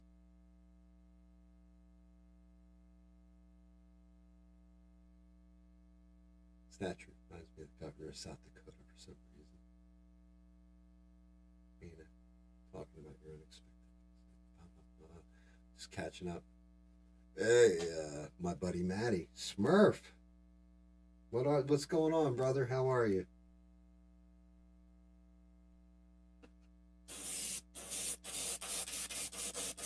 I know you guys are all like, whoever's in the chat and watching is probably like, what the hell are you calling somebody a Smurf for? It's actually one of my very, very good friends. Like, no lie, as I get older, a lot of my older friends, like my best friend, a matter of fact, most of the people in the chat that know me, for my Thunderbird. Oh, from the Thunderbird, from the video Thunderbird? Oh, cool, dude. Yeah, that one's going to be a hard one to find, like, a good representation, because anything I paint's just going to look like a big eagle or a big falcon. Unless I can find one where he's holding, like, a little kid in his friggin' claws and dropping them. But yeah, Leonard, if you like that kind of thing, there's a guy who streams all the time. His name's Alien. Damn, I really wish he was in the chat because I just pop you over to him. But he live streams constantly, especially on the late night, and he does go into cryptids, and he's actually learning about them and everything in real time. Real good dude. Very nice guy. But thank you. If you watch that came out what, like 2 years ago, 3 years ago, 4 years ago? I don't even know when I did videos last. I can't even remember when I did videos last. I will tell you this much. It's much better not having to wear that goddamn mask, my trench coat, or any of the get up while I'm doing this stuff, and just being able to spitball and like usually show my ugly face and the whole 9 yards. So much better. Yep. Alien spaceship sounds, effects, and vlogs. Yeah. Love that guy. Great guy. 110% support him and all his efforts. He actually wants to be like a YouTuber and famous and all that. I don't care about being a YouTuber and famous and everything. I just wanted to create something. So when I did like the Thunderbirds and all that stuff, my wife was actually giving me the books for it so I could do the research. Then I would go online, see if there's any modern day updates on it. So I was kind of doing it in real time and everything else. But I just wanted to see if I could make videos. To be honest with you, see if I could do special effects and videos and all that. And the more I got into it, the more it was like, eh. And YouTube, I'm not going to lie, not even a little bit. They lie about, they move the goalpost constantly because every kid wants to be a goddamn YouTuber. To be honest with you, I just wanted to sit here and, there's a lot of people in the chat right now that I interact with in a chat on one of the streams I watch. Some people are from real life. Fortunately, Leonard is apparently here from my one of my previous videos that I had done, and that's awesome. I appreciate that support.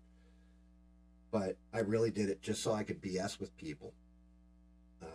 And then Smurf that I mentioned before in the chat that popped in and said something, like, I've been playing together with him for years and years and years, video games, like, and he literally is one of my wingmen. But most of my real life friends, I've either disowned because they didn't know how to grow up or adapt. Like, I'm sorry, but if I'm going to go smoke a bowl, I'll go smoke a bowl by myself. I'm not going to go smoke a bowl with my daughter. To me, that's fucked up. You're fucked in the head. Like, you don't do that with your kids. Like, tipping a beer back with your son because he turned 21, I can understand. Doing keg stands with your son, that's a whole different matter. You're fucked. Recently, I enjoyed your cryptids and your stories were good, though that is what this was. But this is cool too. Thought that. Oh, I'm sorry. Well, okay. So as time goes on, Leonard. So like when I'm doing, like, say I'm painting a Rougarou here, right? I'll bring up the lore and I'll go into the whole thing and the whole story on it, and I will do that.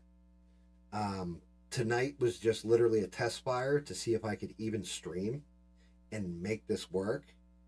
And I literally have to partner up with that guy Alien I was just talking about, and have him teach me a couple other things so I can bring them up. So in real time, I can go like maybe short screen on my camera and then have YouTube opened on the side and showing, like, the lore and everything that I'm reading. So we can go through the story together, have people like you that actually have have that intelligence about the cryptids, add your 2 cents and go, no man, you got that wrong. Look, you know, because I think with the Rougarou, if I'm not mistaken, part of the lore is that they can't count past, I think it's 13.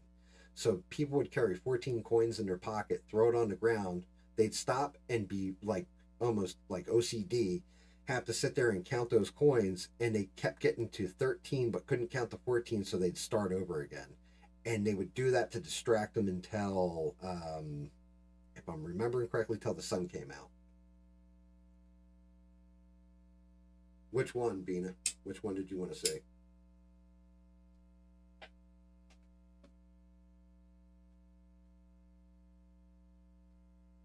And Mr. FDR wouldn't stand for keg stands, and neither will Greg Abbott.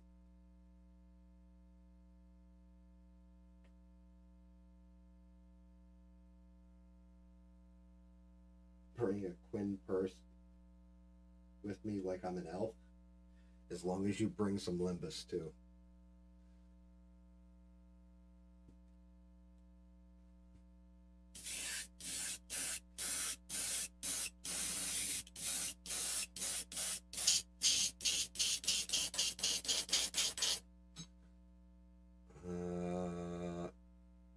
Well, that's just it, Bina.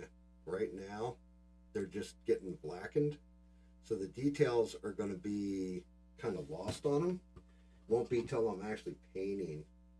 I'll have to like mess with the camera or something, because getting it up in the light, if I can bring them in close, and you kind of see the detail. But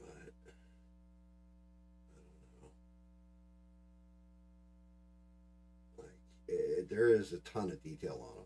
Like the people who sculpt them do not screw around. Oh.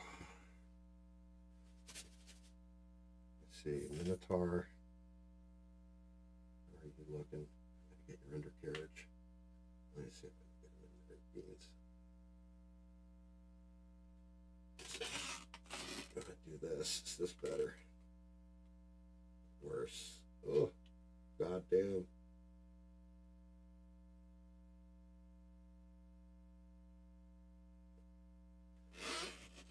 The gold, well, everybody knows. You get it at Fort Knox. It's right next to Fort Hart.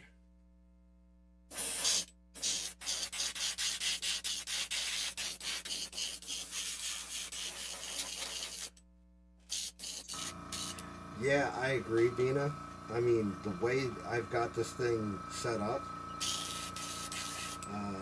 I don't know what the polite way of calling it would be, other than, wow, I actually pulled this shit off and the picture's working and you guys can hear me talk. That's a miracle unto itself. Like, I must have messed with this thing like 42 times. I was supposed to go live, I think, right at 7. I had to tear down my entire mic setup in the program I was using and rebuild it from scratch because it screwed up so bad. Like, I couldn't hear anything. I couldn't hear myself. And then it was supposed to just be a test fire at the beginning, and I just kept it live because I was like, well, it's working. Screw it. Don't mess with it. Just go. So this comes out, and so it's like we're being painted. Danny, I knew you were into that kind of thing, bud, but, you know, I am married. Like, can't do that. That's cool if that's your thing. We're in 2024. I ain't here to judge. I mean, I heard that about...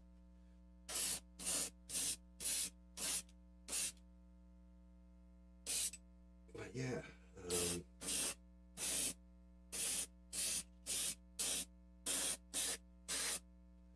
Shit.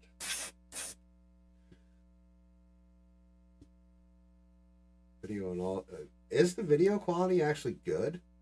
And the audio? I'm shocked. Like, that's just it. Somebody like an ABL invest, like, I think it's like probably like a $300 soundboard, $200 soundboard. My soundboard cost me like $40 and a pack of cigarettes from the local prison guard. Okay? Like, I do things where anybody can afford them. So this way, when I get bored of a hobby, I didn't waste all my damn money on it. Now, this painting stuff and this 3D stuff, it's gotten the 3D resin by itself can get expensive, especially if you're doing like a bigger, more bold, crazy print. It can get quite expensive.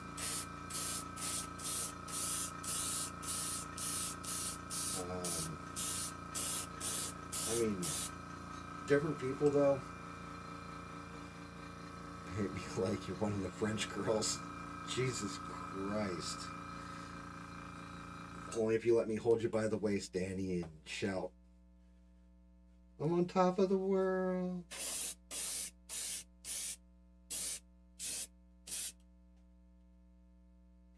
You know, both of those people could have lived.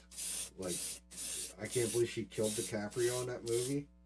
That door was obviously wide enough if she had just scooted her ass over. It's like women in the bed. Like, I swear to God, I sleep on maybe an eighth of my bed. My wife takes up like half of it. Well, like 3/4 of it. And the dog takes over the other, like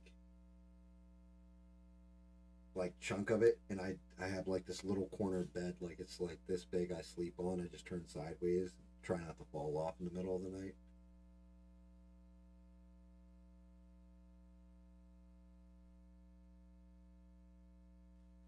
My God. Well, I'll tell you what. Lizzo nowadays is much like Oprah was back in the day. Like, there's a guy who dated Oprah named Stedman. I wonder how much money that dude walked away with. So if you can get Lizzo in your bed and you're single and you're not cheating or anything like that, mister, go for it. Because, yeah, you'll be good. You'll be set for life. Even if it's just for an overnight. Oh, yeah. Merfolk. There's some really cool stories about them. One of the things I love about cryptids, some of the stories behind them, but the part that breaks my heart when it comes to cryptids, myths, any of this stuff, is the debunk. Because you want so much to believe that there's something else and there's this magical thing out there. Some of them, like the giant panda, turn out to be real. You know? Loch Ness Monster, not so much. Not so much. You know, it turns out the most famous picture of the Loch Ness Monster is a toy submarine.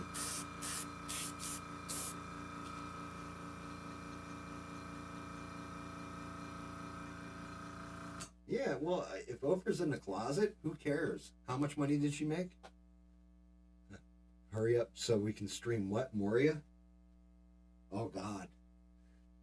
I should probably go in the back and turn on my Xbox, Smurf.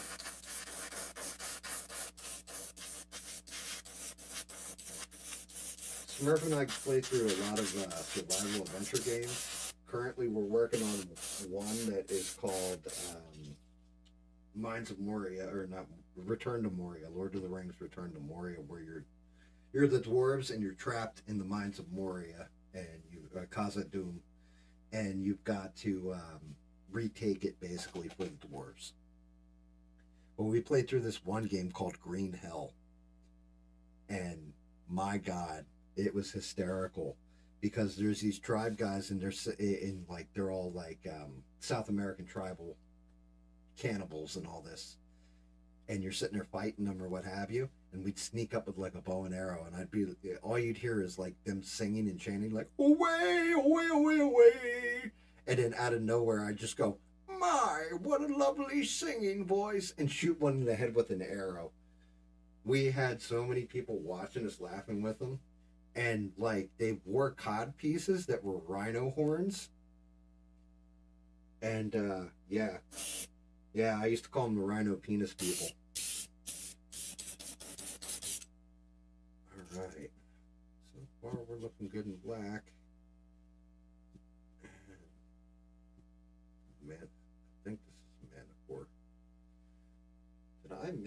base for him? He does not seem to. Yes, I did. He doesn't want to stand up on his own. So the thing is, one of those things I will say, if you guys get into the 3D printing aspect of things, make sure you get yourself a decent printer. Like an Elegoo Mars, something like this. They're not very expensive. They work well. But the other thing is, when you get the models, and you do this thing called slicing, where it breaks down the model file, make sure you look at it, because like this guy, he looks awesome. The way he came out, I don't know if you can see the detail on all the faces, the snake tail, ram head, the dragon head, and the lion head. Comes out nice, right? The problem is that he doesn't stand on his own. So I'll have to use, like, I usually use Gorilla Glue, or I'll light stream some resin in here to get him to stand perfect. But I actually have to make the base for a lot of these, and then legitimately like cut it out and all that kind of stuff. And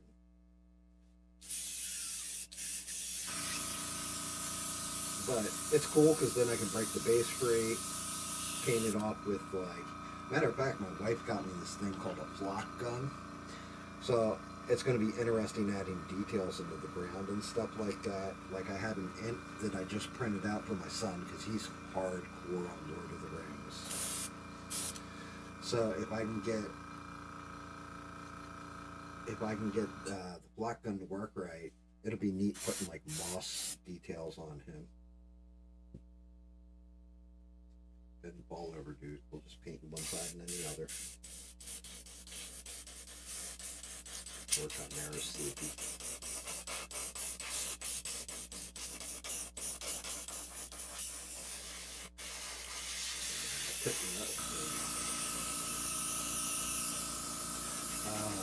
But airbrushing supplies and stuff like that, I highly recommend watching a guy named Barbados Rex.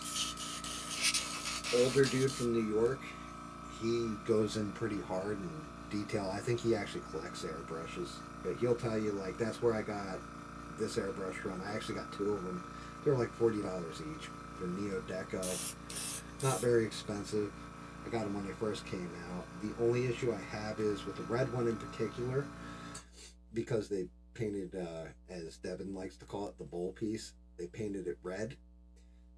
It'll flake off. Same thing for like the one in black. This one, the finer tuned one. They actually changed it over where they send you out a chromed bowl now. With it, as well as a black one. So this way you can switch them out, because they realized the design flaw. I think they're based in China. It's probably made by like 6-year-olds locked in a slave camp, but they make good products. Very cheap. If you're really going on the high end, you're going to go for like an Iwata, or I think the Iwata Eclipse is probably like the one that most people are going for. And I'm sure like guys who paint minis are watching, if they ever see this video or watch the stream, they're going to think I'm on crack with some of the stuff I'm doing, because there are some amazing artists, especially on YouTube, that sit here. Looks like he's done. Siren Head's done. The Rougarou is done. There are some amazing artists on YouTube that they do stuff with color theory and everything else on the models they paint, and they come out stunning. They also, some of the people that put out their sculpts will charge you like $300-400 for a model in some cases, and not painted or anything else. You got to paint that shit and print it yourself and everything. But then there's actual people, I think they pay them to paint the model for you. And the target can go away too. Let's see, looking person, looking good. Go away. I guess I'll paint the int while I'm waiting. This one, for example, I don't know, guys see the face all right? I don't know. But I actually had to modify it a little bit. I had to modify the modify the face and make it look like Treebeard from Lord of the Rings.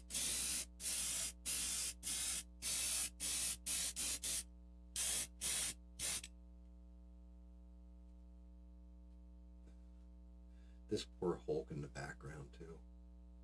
He's like almost white with dust because I primed him so long ago, and it's such a shame. The sin of it is I'll do these for like my kids, my wife, you know, everything else. But when it comes to the ones that I print for myself, I'll prime them and then they'll sit there for like the next 10 years. Like I never do the ones for me. And I think that just comes down to that whole fact of I'm inherently lazy.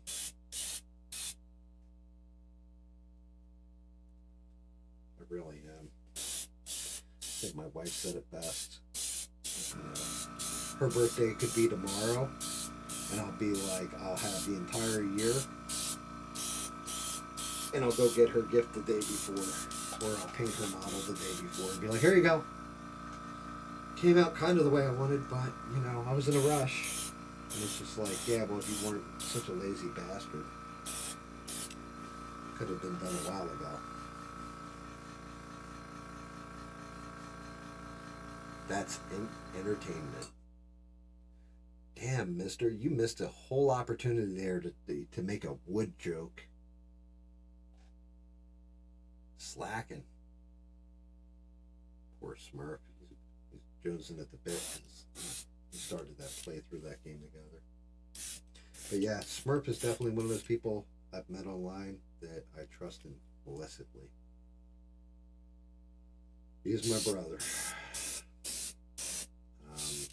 Actually, most of the people in the chat, I trust you guys hell of a lot. I share way more with you than I probably should.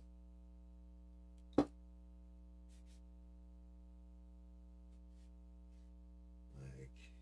you get good people. It's the one thing that I do enjoy about online. The internet is both the devil and a blessing at the same time.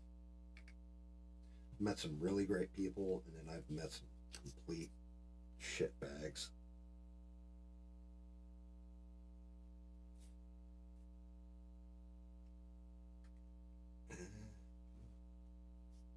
Much I got left? I don't have much left actually. This priming's going through a lot faster than I thought it was going to.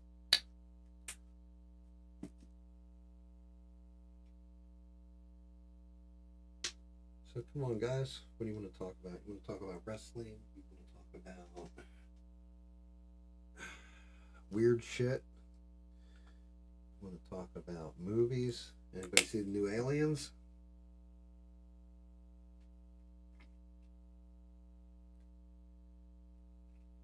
Like, one of my things kind of,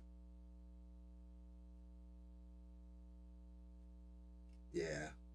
Well, Danny, you know, like, that's just it. Like, with you, like, God, I'm actually happy that I'm an old man that's settled down and all that kind of stuff, because I don't know how kids deal with shit nowadays. Like, I misspent my youth so bad. Like, if you ever go watch my videos, you can kind of hear some of the stories. Seeing the videos from some of those stories is even better, but I'll never show them. Because it's not going to be good for anybody involved in them.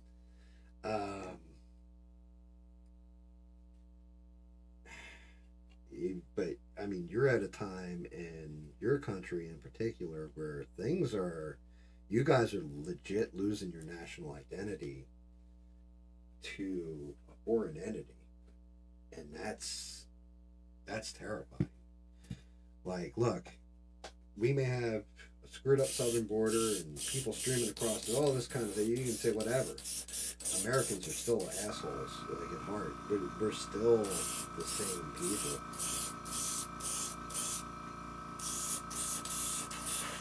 Like, we really are.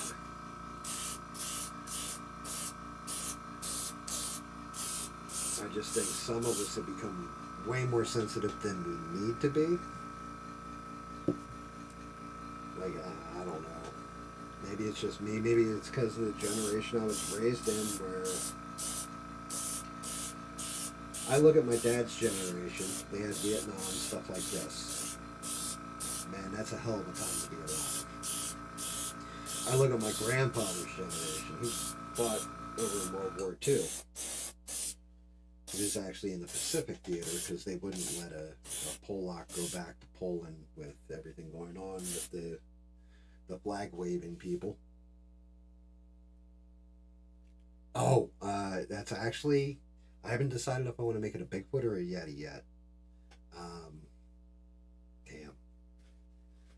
I should have lifted him up with the camera so you can see him. Let me see. Can you see him? The detail might get a little lost, but it's a Bigfoot or a Yeti.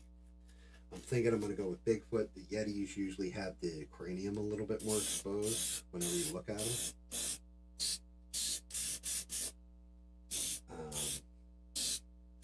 But yeah, I don't think as Americans we've lost our identity. I think that really media and different ideologies on both sides kind of hype things up. Because I'll tell you what, I think collectively we all agree on certain things, like the ability to have a conversation, the ability to express yourself no matter who the hell you are, as long as you're not hurting somebody else or imposing your will on anybody else. I think we can all agree on simple things like this. But then again, maybe I'm a man out of time. Maybe I really am just ignorant to society. I've kind of removed myself from it, to be honest with you. By choice. 110% my choice. Because otherwise I would have been dead. Matter of fact, if I hadn't gotten married, I would have been dead 12, almost 13 years ago now. I absolutely would have drank myself to death. It would have been a matter of time before one of my organs failed. I'd work like 60, 80 hours a week. I think 63 hours was the minimum I would work. And then I would get home from work and sit down and play video games and drink the entire night away. So I was going through almost a fifth of Jack Daniels a night. Like, it was bad. When I got married and I had the kids, I set the bottle down. Like, without a problem, just gave it up. A lot of the people that were around me, that, you know, everything was just, I was the life of the party. Parties got around. Otherwise, if they go on too long, they get really crappy and boring.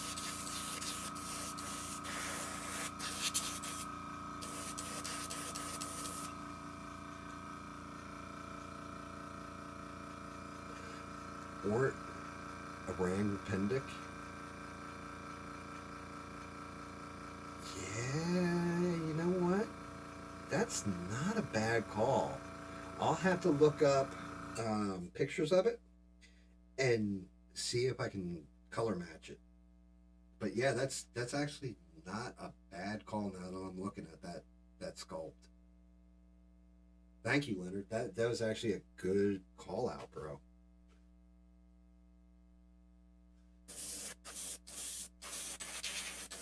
I'm guessing it's like off of just the name, I'm going to assume, if it's what I think, it would be the equivalent of the orangutan version of Bigfoot. Am I wrong, or am I close in the neighborhood somewhere?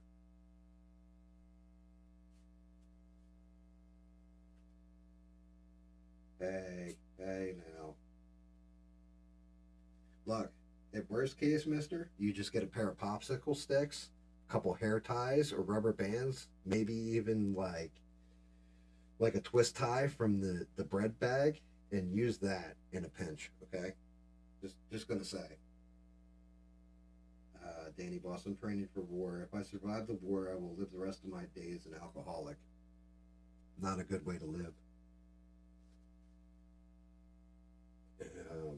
I don't know if you've ever seen somebody when their kidneys or their liver shuts down. Not fun. Kind of ugly. Me, I scarred my liver, but it was close to failure. Like, when I first went to the doctor when I got down here, it was hysterical. It's like, okay, you need to tell me about any drug use and everything. And I was never, like, hard drugs. I just smoked weed. But I told him about my drinking and my party style and everything else and just my lifestyle in general. And he's like, and you just quit? And I said, yeah, I just stopped. He goes, well, you weren't an alcoholic. You were just kind of masking pain. And he goes, but I will tell you, after the tests and everything, if you had done it for probably about 3 to 6 more months, you would have been dead. Like, he's like, something would have just failed. One of your organs would have failed. They would have found you dead and bloated. I was like, oh, that's fantastic. And then I went back to that same doctor 6 months later, and he said I was in the shape of a 26-year-old, which was impressive.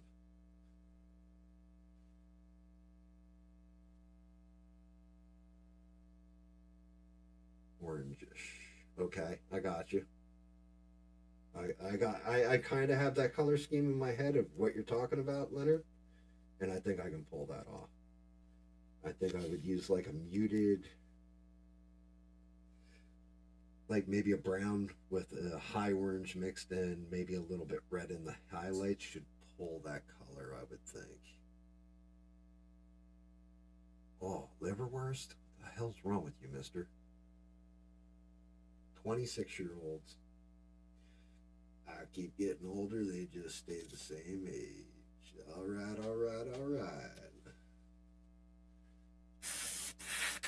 That is the one type of person that, I'm sorry, I don't see redemption for. I think, what's the proper term for them nowadays? Kid diddlers? No, that's not it. PDF files, I think they call them.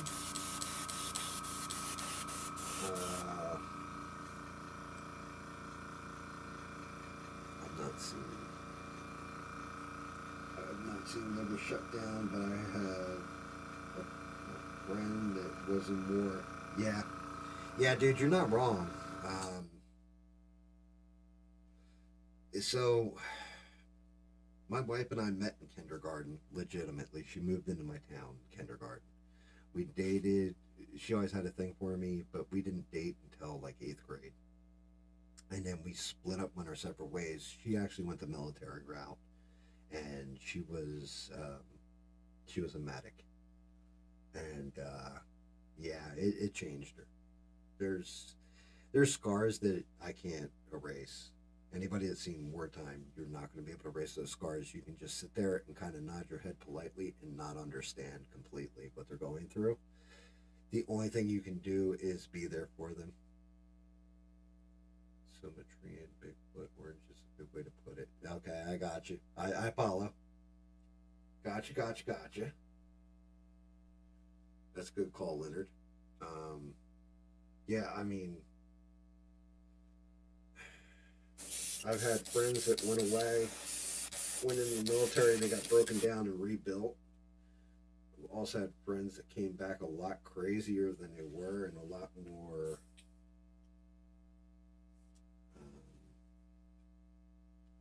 trying to think how to phrase this.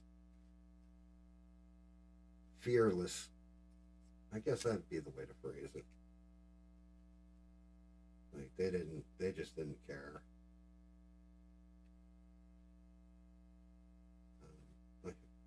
Matter of fact, I should show you guys. I've got friends of all different spectrums because I've never seen somebody for the color of their skin. I've always seen them for who they are as a person. And I mean, when I say I have friends of every spectrums, I have guys that were marching with BLM in Philadelphia, and I have friends that were cops preventing people from marching with BLM in Philadelphia. Like crazy shit like this. Just total dichotomy.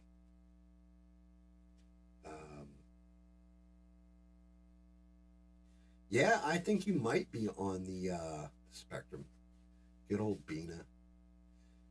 I'll tell you what, I kind of want to make, if I can figure a way of making Bina a mod, like once I figure out how this YouTube shit actually works, I'll make Bina a mod.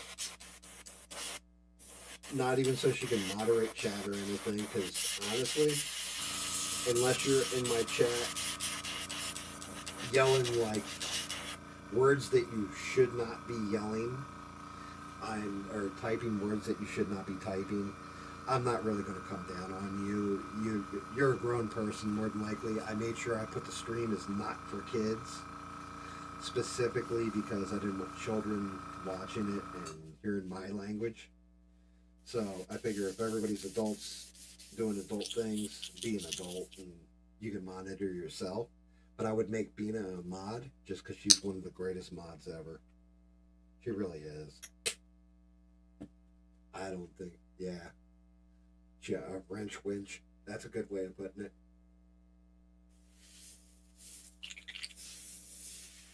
Dance, monkey, dance.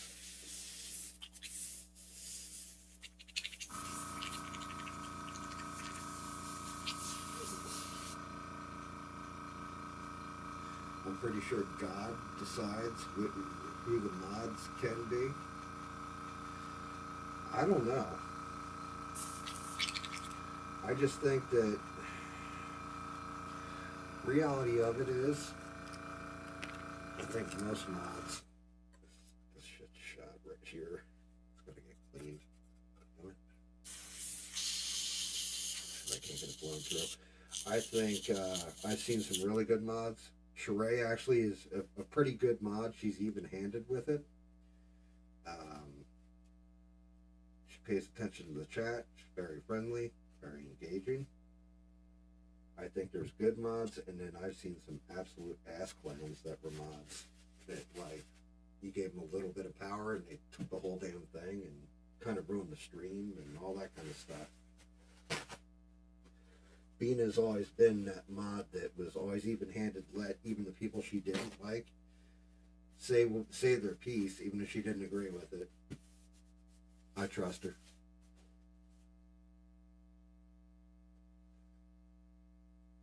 No, Bina is not my wife. No. No. No, I told my wife she's not allowed to watch this stream or be a part of it because I'm painting models for her that are surprises for Christmas. So that'd be kind of a dickhead thing, like, oh, look, this is what you're getting for Christmas. Like this one, she's been asking for forever. I can't get it shot.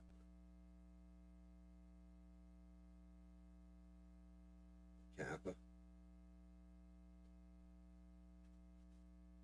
She's been wanting that one for a minute now. Alright, these guys are all dry. Holy shit. I went through 2 boxes. How much more do I got? Oh yeah. Bigfoot, unfortunate, or Orange Pendig. Whatever name we're going with for you, buddy. You're gonna have to get cleaned up. Yeah, thank you, Mina. I mean, don't get me wrong. I think Mister's kind of got a thing for Bina, but I think he likes this other chick named Meddy way more. Like that's kind of his boo. Just the Facts would be a what? Fun name for the channel. Yeah, I mean, here's the thing though. I would have to have you on it, Mister, because you are the most science-based mother humper I've ever heard. Like, you legit are. You don't believe in ghosts. You don't believe in anything other than what you can smell, see, touch, taste, or eat and process through your colon. But I can just tell you my angle on things. And maybe you agree, maybe you disagree. And if you disagree, hey, go ahead and comment on it. Say, I disagree and this is why. And I don't take it as an insult. I'm not God. I'm not omnipotent. I'm not the end all be all. If I make mistakes, I fuck up. That's why it's happy little accidents at this point. But I'm always willing to listen, and if you have a good enough argument, or you can put up a good enough argument, I'll always listen to that argument and admit I'm wrong. I think that's part of the problem is people set their feet in stone sometimes and can't move. There's just some stuff that if it goes against oh God, look at the size of my microphone. If it goes against nature, then or just normal reason and understanding, I'm pretty much going to disagree with you. How old is the Earth? I don't know. I don't know. Billions of years? Trillions? Who knows? Thank you very much, mister, for burning the sage. At least this way you'll wisp away all the spirits, the evil ones around you.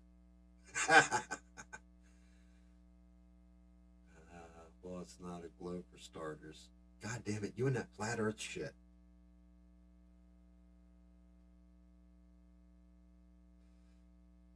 You, honestly, if we can raise money on any channel for anything like super chats, all that kind of stuff, I think we should do a fundraiser to send Bina up high enough where she can see the curvature of the earth.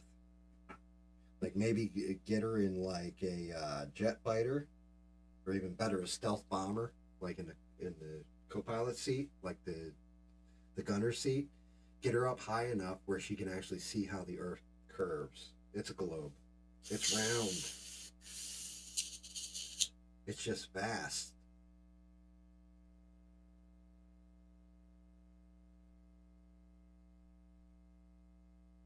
All right, so here you go. I'll ask you guys. The hell, why not?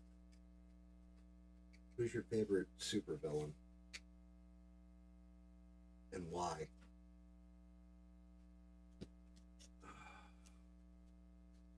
Tingu.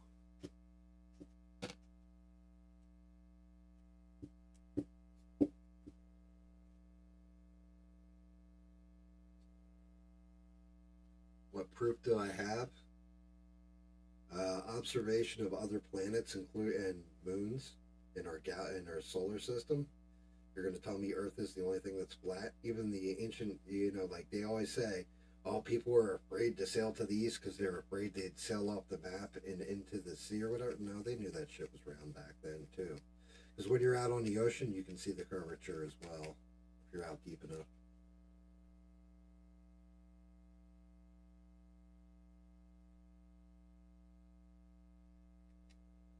Oh, you're just giving me stuff to talk about. Oh. Mister's is his own favorite supervillain. I don't know. Bina, what's the Bosnian supervillain? I forget. Hell, who's the Bosnian superhero? Oh, and Bina is not my wife because she's going to marry Henry Cavill eventually. Just saying. We all need to have our goals. Bina has hers.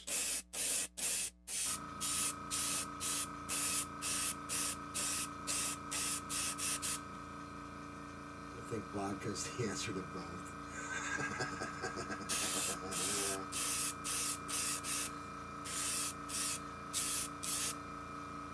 I mean, apple brandy. What the hell's wrong with you? Are you talking about the stuff they make apple teenies out of? I thought that was like an apple schnapps.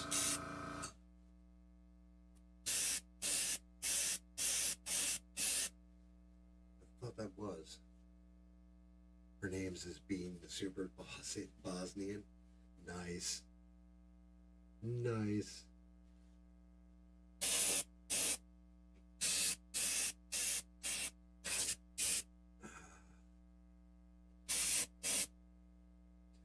don't know. Everybody knows my favorite superhero or supervillain is the Joker. Unpredictable. Just random chaos. So it makes him amazing. I think he's so insane that he's out of sane. Kind of like Hannibal Lecter. He's actually a genius, but completely crazy. The Riddler. So, alright, here's one.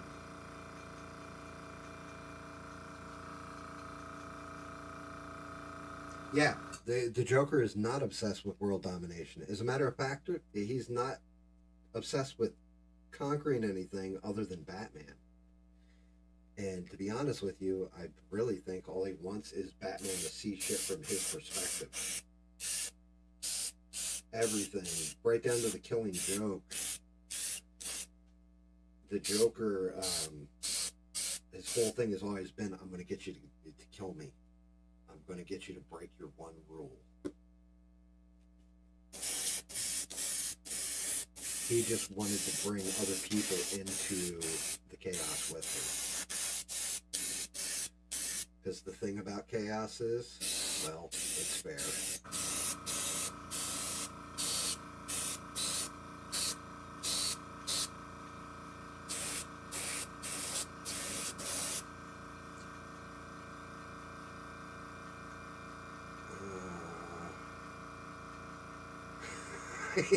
After Batman, he would have moved on to the Jews. No, they actually covered that once where I want to say it was the goddamn animated series. The Joker has this like little nobody goon that accidentally kills Batman, or they think he accidentally killed Batman, and Joker's sitting around and he's just miserable. Because he's like, everything's lost without Batman. So if Joker's obsessed with anything, it's Batman.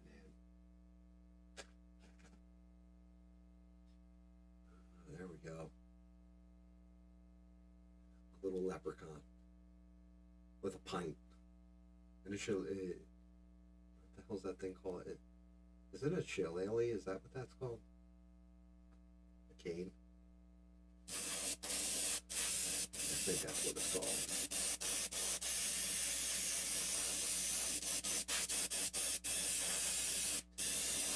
Leprechaun will be fun one for.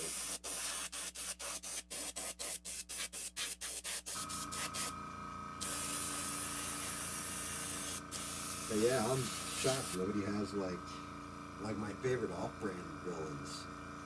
Thank you, mister. I knew somebody would know. Especially one that's in the bar still.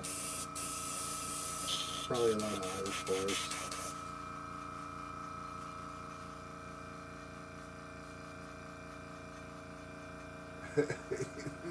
Peanut gave him a red card. That's fucking great. Yeah, the Riddler though, did you guys like the way they portrayed him in the Batman? That one with the Batman that sparkled in sunlight. That movie.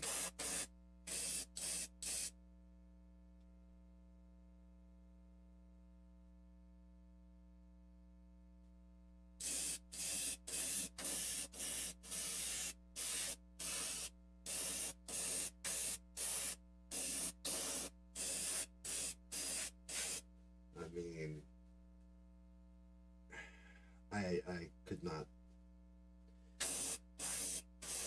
I had a lot of issues with that movie. I had a lot of issues with that version of Batman. I actually watched the new Batman one. You just gave me a good idea of what to do with it. Oh, you haven't watched it. Yep, There you go, Leonard. Thank God. So my big problem is, right, with the new Batman, and I'm sorry, Mister, because the movie's old now. So, spoiler alert, I guess you could say. But the way they did him, like I liked some of the aspects of it where he was trying to use his intelligence to solve things and all that. But there's a point in time where he tells Alfred, "You're not my dad." And I'm like, what the hell is this? Like, what do you mean? Like, Bruce Wayne would never say that to Alfred, no matter what. Alfred is Batman's conscience. Plain out and simple. He is Batman's dad. There's no way Batman would do that. The other thing I really didn't like is this. The whole point to the character of the Riddler. Don't like him as Batman, though. Just my personal opinion. That's cool. I didn't like him as Batman either. I always look at my superheroes like, if I can kick the shit out of this guy in real life, why I can't buy you as a superhero. I just can't. Okay, Henry Cavill, if I ever came across him, I wouldn't feel, I would be a beta male at that point, because, dude, that is an alpha male right there. Like, you can look at him and be like, dude, this guy, like, not only is he, like, built all this stuff, but he probably whipped the shit out of you. Even Ben Affleck's Batman was kind of a badass. Robert Pattinson's he was a whiny bitch. That's a good call. Yeah, he was. He was like a hipster, like, he was like an emo chick Batman. But one of my bigger problems with that entire movie is the point to the Riddler's dynamic with Batman is the Riddler is a genius. He really is. Master of all puzzles, everything else. The only one who can see right through him and put him in his place and catch him every time is Batman. Batman is smarter than the Riddler. Riddler's whole point for being is to challenge Batman with a game that Batman can't win. To test his wit against Batman's. And he always comes up short, but that's what makes him come back for more. In this movie, Batman didn't catch the Riddler. The Riddler had to surrendered himself, and then had to explain to Batman, well, on top of it, I did this, this, and this. And then Batman, jumps into action. You have failed. You have failed the character of the Riddler at that point. The Riddler outsmarted Batman. Batman is now an idiot.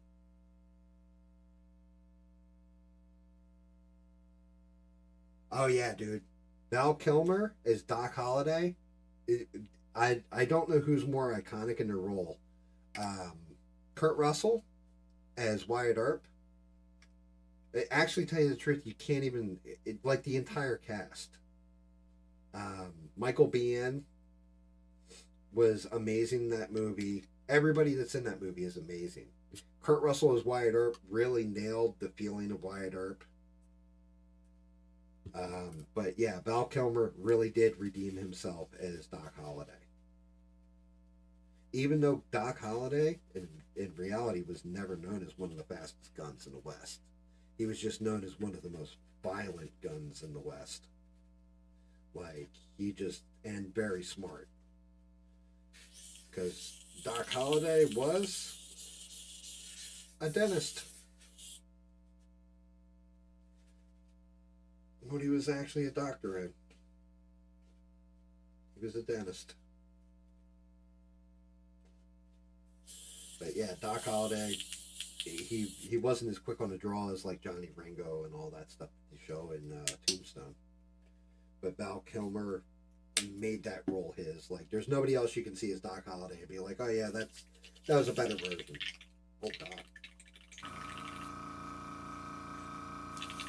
I really tipped her out this time. I'm gonna have to break the gun down. Piece of shit. Oh yeah. I'm jammed. I am log flumed. Yep. I said, throw down, boy. Jerk that smoke wagon, see what happens. Come on, Junior, I think you'll be leaving now.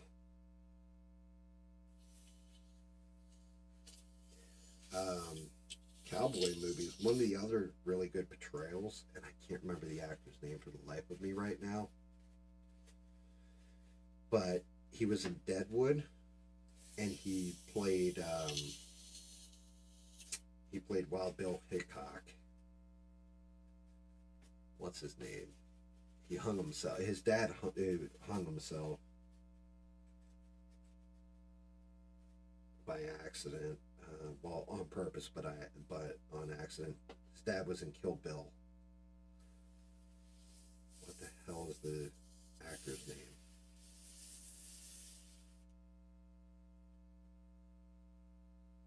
Yeah, Deadwood is like one of.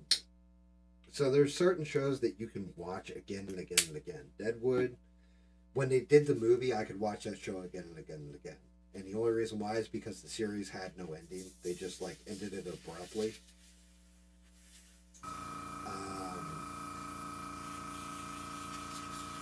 But yeah, Ian McShane in that as Swearingen is amazing. What's his name was actually really, really good in it. Timothy Olyphant was really good. But when I had HBO and then HBO Max, yeah, I watched the movie. Yeah, that's it. Keith Carradine. Yep. Yeah, that's his name. He played Wild Bill in it. And, like, the way they did it was great with the aces over eights and everything else. The woman who played Calamity Jane on that show is amazing. But when I had HBO, I would watch certain series, like, over and over and over. Like, I'd end one and go to the next one, end one and go to the next one. And it would be Oz, Deadwood, The Wire, which I didn't even see The Wire until I had gotten married. My wife shamed me for never seeing The Wire. And then I watched The Wire and I was like, my God, I know people like this. Like, that is the closest thing to reality for cops and drug dealers that I've ever seen. Like, in both factions of that world, of that underground. I'm trying to think. What else did I used to watch all the time on HBO, like cycle them? But Oz was definitely another one. The Deadwood movie was great. Like, the ending, it gave closure to everything, which is what they needed to do. They had one shot at it. I didn't like the fact that Charlie Younger died. What's his name was great, though. Like, what ended up happening at the very end, where they kind of, Jane redeeming herself for Bill's death and all that was great. Yep. 6 Feet Under, I never watched it. I could never get into that one. Yes, Game of Thrones until the end. Season 7, they started to get bad, and then season 8 was just like, what the hell are you people doing? Like, but that's what happens when you got two showrunners that tell a. Just imagine somebody like Peter Jackson and Tolkien still alive, and Peter Jackson says to him, "Yeah, you know what? We don't need your input on this anymore." Like, what? What the hell's wrong with you? Like, George R.R. Martin's still alive. You use him to guide you.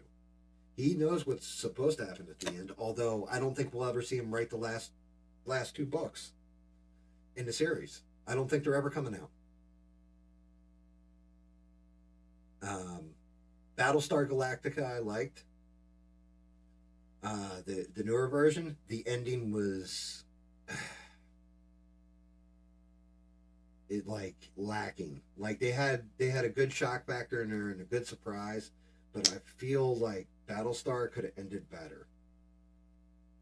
But up until then, like when everybody started becoming a Cylon, it started to jump the shark. It was cool at first, but then it was like, okay, you guys have gone too far. Oh, this guy's now a Cylon. This guy's now a Cylon. Like, what? What? FTL drive, please. Faster Than Light. That's another show that was actually that came out recently that I completely loved, and they left it off right kind of where, well, the books go beyond it, but The Expanse. The guys who did The Expanse and wrote the thing, wrote the story of it and everything else. They did it so science minded, where even their drives, like when they jump or whatever, the ships actually have to turn around and fire their rear thrusters to stop themselves from the momentum. Because you would need, in space, it's true, you would need an engine on the front that's damn near as big as the one on the back to stop. Otherwise, you're just going to keep flying. You're going to keep going forever.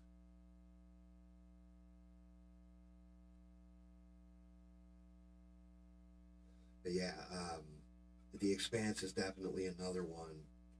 Because at first you're watching it and the characters are but that one's all about the character development. The characters get better with each season. Like, they fleshed them out and they did a great job on it.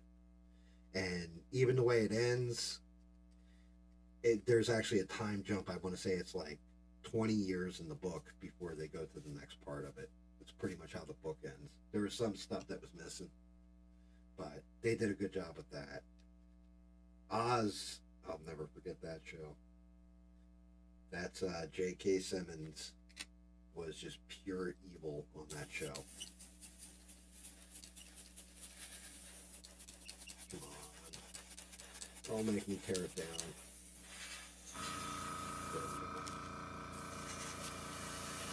Come on, you got it. Damn it.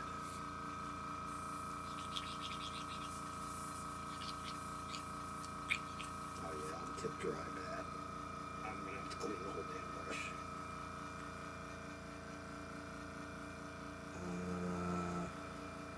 I haven't gotten around to watching it yet. Yeah, it's worth it.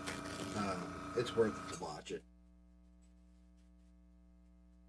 That show makes me really want to go to prison. I don't know. It had the opposite effect on me. Jesus Christ. The amount of assaults happened in that jail was like, nah, I'm good. I'm good.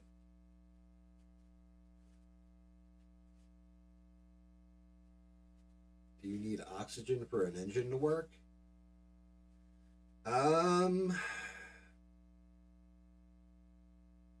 Yes and no. If it's a gas-powered engine, then yes.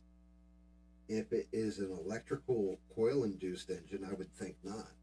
I wouldn't think you would need oxygen to produce motion. You would just need magnetism, I would think.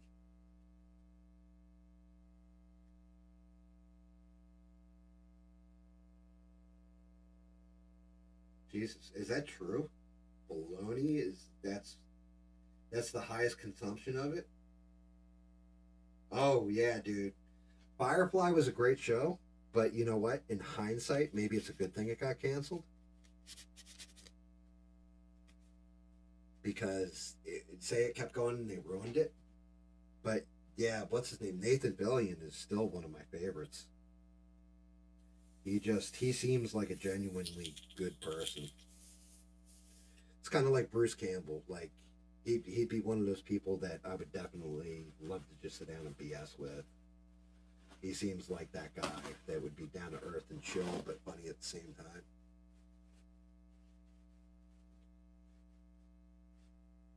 This thing is jammed to the nines.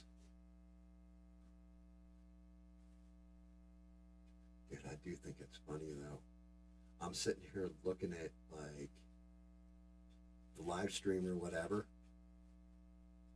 I don't even know when I started this damn thing. Engine versus motor are very different.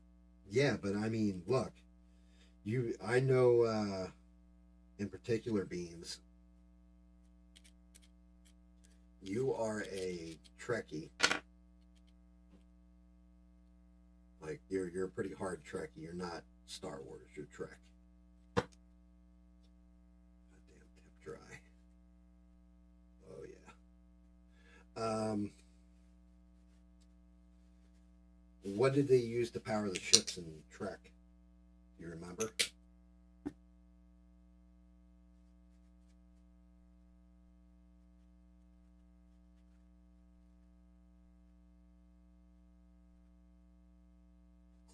The class is all waiting on you, Bina. What do they use to power the engines in Trek? Slacker.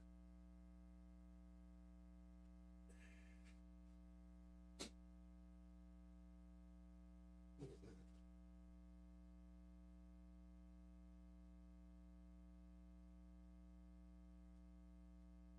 that? Yep.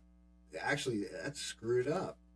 Mister knew it before Bina did. Dilithium crystals.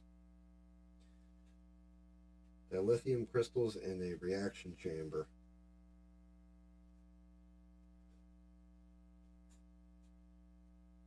Right. So, but the whole thing is, Mister is correct. That dilithium crystal gets changed over in an antimatter chamber. That, you know, that's what happens. I think that's what kills Spock. Is he goes in there where the chain reaction is happening, and has to realign it because it knocked their ability to warp offline or their impulse offline. Was it warp or was it impulse in Rathacon?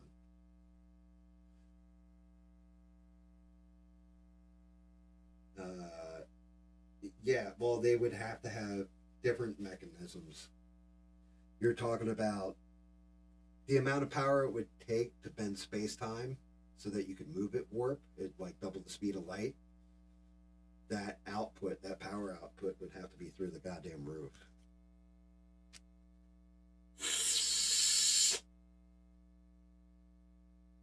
I think I got it.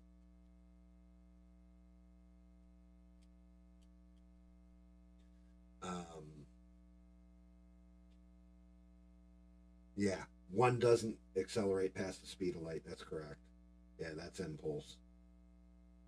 Warp is legitimately the like Mach. It's doubling the speed of light. So if they're going Mach or warp 2, they're twice the speed of light.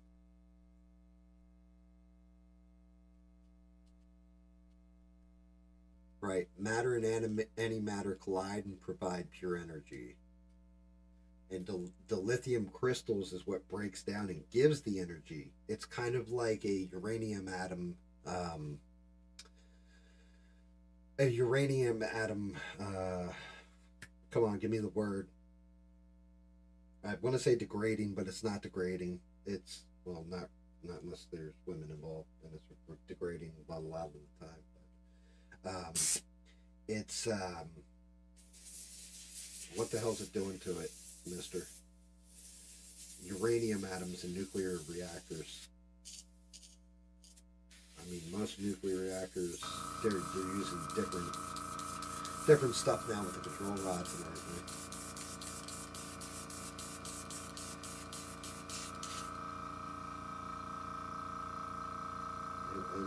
In fact, in a couple seconds, you ain't even going to be matter. Degrading is the proper word, right? Slowly losing electrons. Yeah, that's what I thought. I didn't know if I was saying that correctly or not, and I already probably sound stupid because we're arguing over the physics of a warp engine that doesn't exist. But I at least want to be accurate in my stupidity.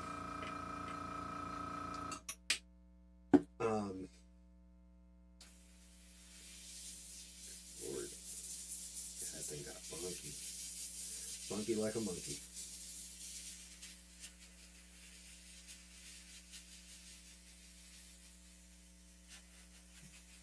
Right now, Bina's looking up the flight manual.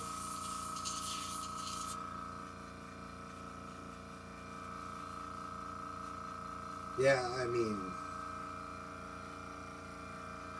I'm not a nuclear physicist the same way that Ketanji Brown Jackson isn't a biologist, so I wouldn't know.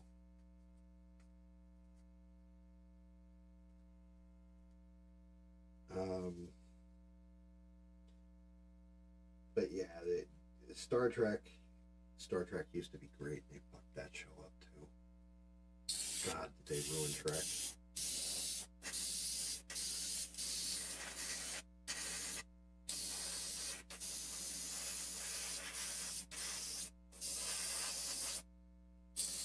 Like I don't know if they just ran out of ideas or what.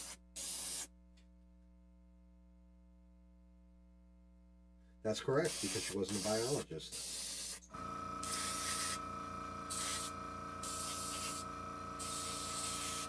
There you go. There's a question for you. What is a woman?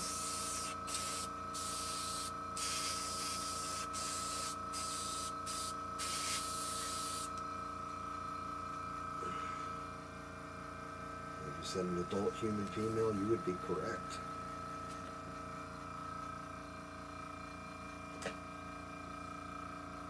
Look, it's a pretty little unicorn. Aww. Someone who can't open a jar of pickles on their own. Dude, I know women that can crack walnuts in their hands, some of them. I got one friend. My God, this woman, I would probably let her fight in the mimics category in MMA. She is a little Puerto Rican girl, too. She's just mean, dude. Like, throws punches in bunches, can ground and pound, can choke you out in a matter of seconds.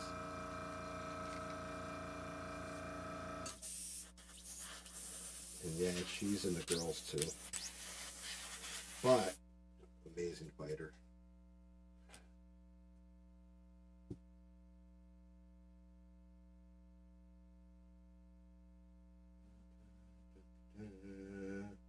I can, but it's not about strength.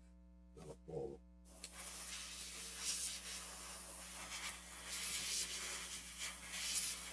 Mina, can't you speak like 4 or 5 languages? God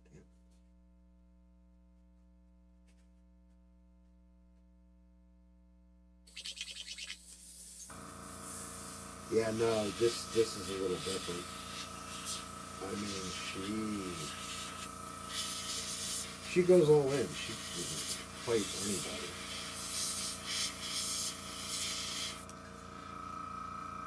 Like, to be honest with you, where I grew up, and the time I grew up in too, there was nothing to do but party and get in fights. And the guys I was around, we've been beating each other up since we were kids. So every one of us, we weren't like chiseled and all that kind of stuff. We could just take a beating, and we had no what's the word? Oh, mercy. So we were kind of like Spartans in a way, I guess you could say, where you get in a fight with 5 guys, and your buddy would be watching it, and if you lost, your buddy was going to beat you up harder than those guys. Like, my little town was tough when we were kids. It was really rough.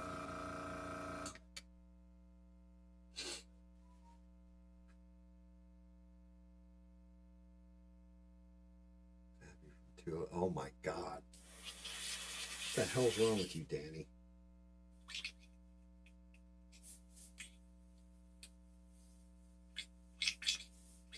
Damn.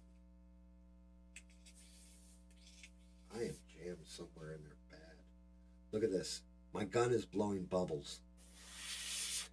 And I don't mean Michael Jackson's chimp.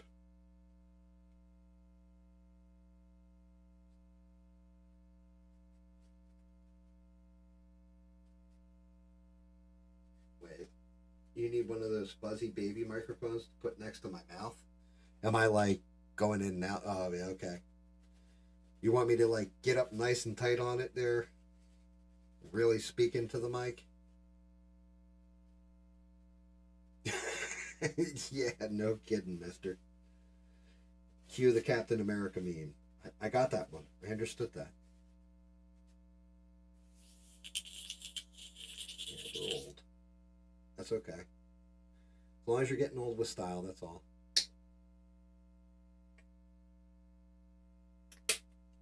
Tommy Davison, that poor guy. I think there was something between him and Marlon Wayans that really derailed, or not Marlon Wayans, Keenan Ivory Wayans, really derailed his career.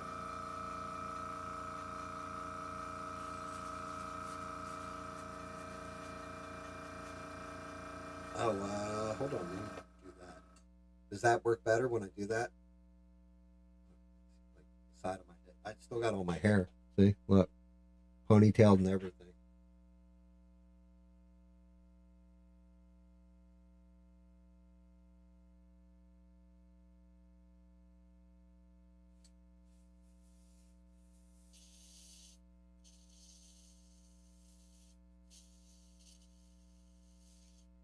Yeah, the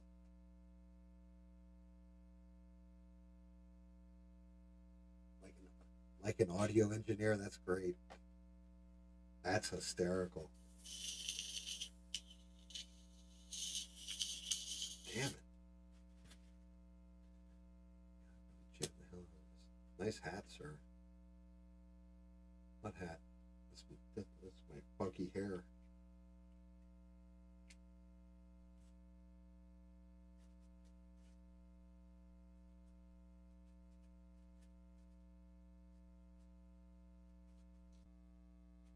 What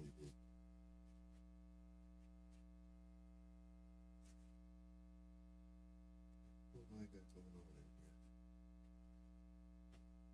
in here? Let's look in the drawer of fun things to use. I'll get out these pokey sticks here and see what I can do with them. Poke, poke, poke.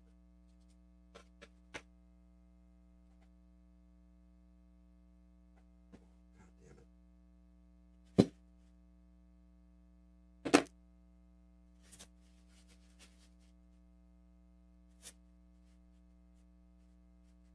Maybe next stream I'll actually have a gun that works. Actually, that is a question. Out of all this crap I'm sitting here painting or priming, what figure should I start with?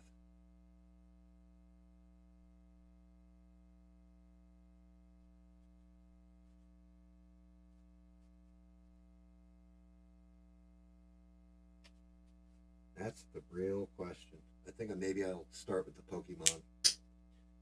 It's my daughter's birthday. She's the youngest.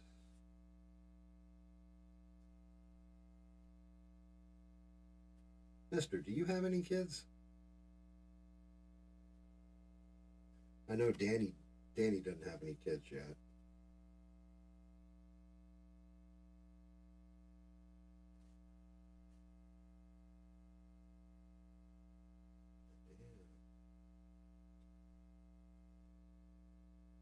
I have 0 children that you know of. Well, I'll tell you what, I wasn't entirely sure the one daughter was mine until I met her in real life. And then the moment she smiled and started laughing, I heard my laugh and my smile. Or saw my smile and heard my laugh. So I can understand that. That's fair.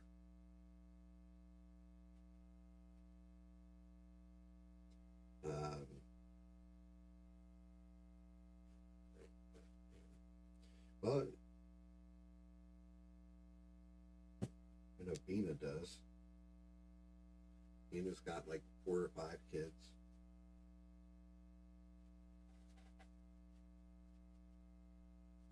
Oh, that's good.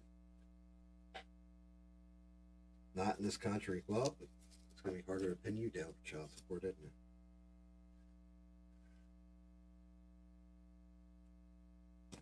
Total breakdown on this gun. Oh, the fun and joys of getting the mix too thick. Or BSing too much and not strumming my paint with their fingers one time.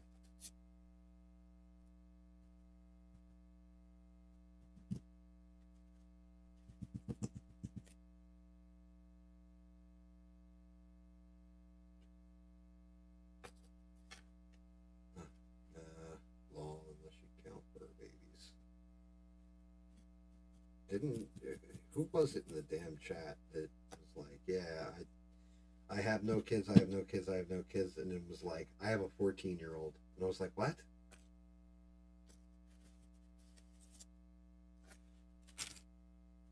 Like, you've been saying this whole time you have no kids. Yeah, Danny, you will. You'll meet a nice Muslim girl and settle down.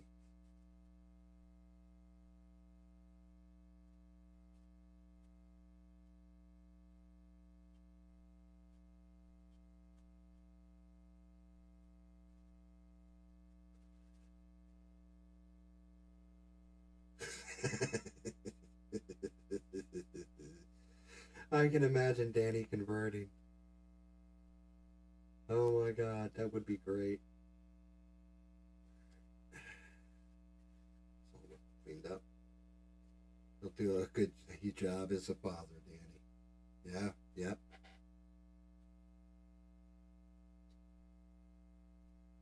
Yeah, that's what that throws me off though, that Mister doesn't have any kids, because he's the one who uses like 90% of the dad jokes.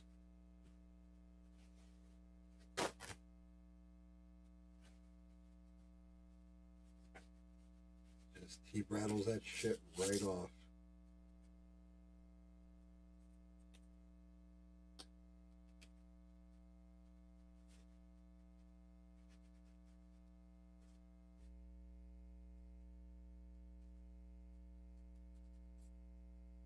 Let's see, who am I looking? No, I'm still ugly. But at least the brush is clean. Or appearing so.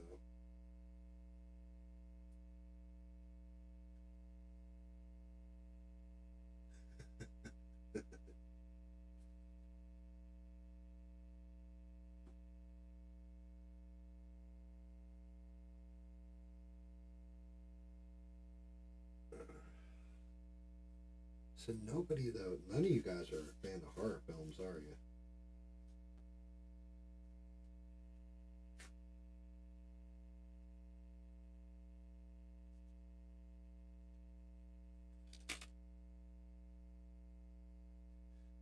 Mister, did you just say it's a trap? I should have Q-tips in this place. Wow, no Q-tip. No Q-tips. I'm slacking.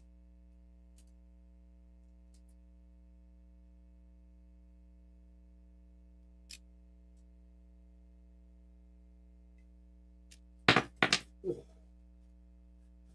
Oh, I shanked myself.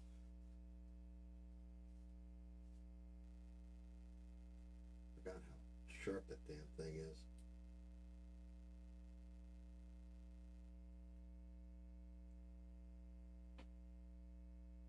Alrighty, there we go.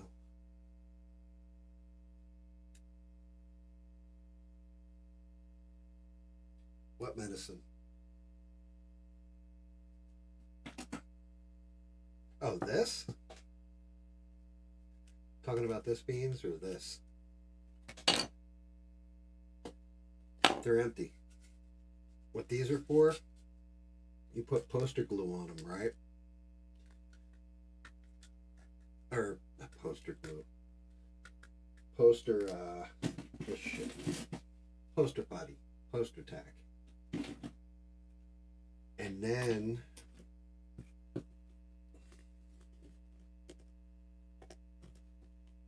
I can get it hot enough or soft enough,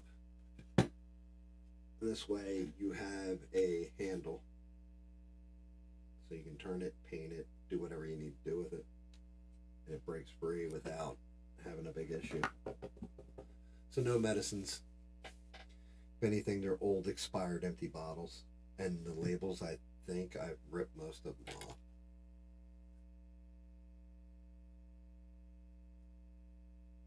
Sometimes they have your name and what you call it. Yeah, I know. I understand. I mean, I give out enough personal info anyway. And all you got to do is be on any kind of social media, and you're going to give out your personal info. Nikes. That looks good. What the hell? Where is my... What the hell? Yeah, I appreciate it though, Beans. Yeah, the worst part is having worked in a pharmacy, like, there's just so much stuff that you can look at on just a medicine bottle and get a redonkulous amount of information about somebody out of it. Like crazy, crazy. Alright. Torn down, put back together. And coming through. A little better. Back this up a little. Ow, ow, ow. Ow, ow, quit it. Ow, quit it. I do like the fact you're watching my back though, Beans. Alright, there we go.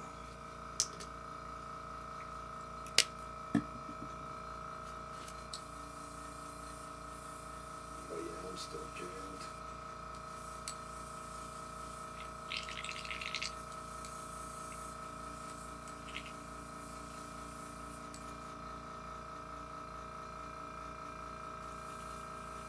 I hate it when this happens. You bastard. Like I literally just broke down the whole gun and cleaned everything. And I still got paint backflowing. I must have jammed one of the seals or something. That's a struggle. You can do it. Show me your war cry.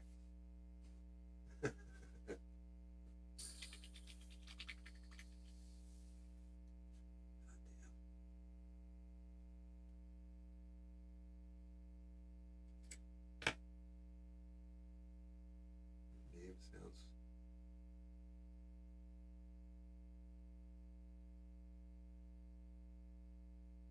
I thought your name was Danny California.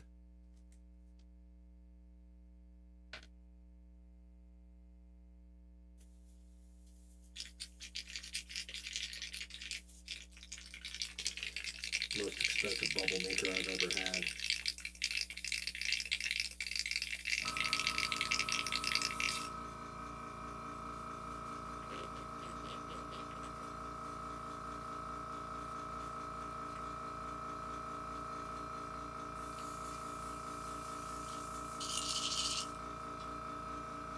Alright, I think we got it. Had a big old chunk of pigment that got lodged. Look up the American show Dukes of Hazzard. What about Dukes of Hazzard?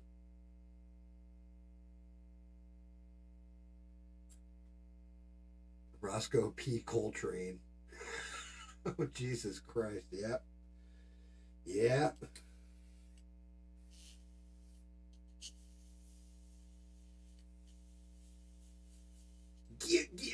Get.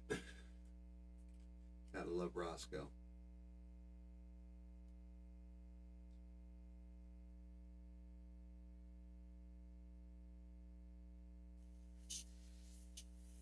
Well, when Danny transitions, you're going to have to start calling him Danielle.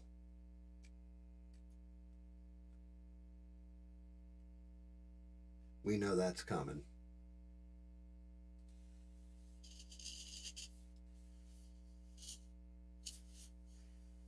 All right, there we go. That should loosen it up. Going real loose on this pink this time. Bad. We saw it, mister. You did good. Yeah, I'm gonna have to figure out some kind of overlay for the chat because it gets cut off at a certain point.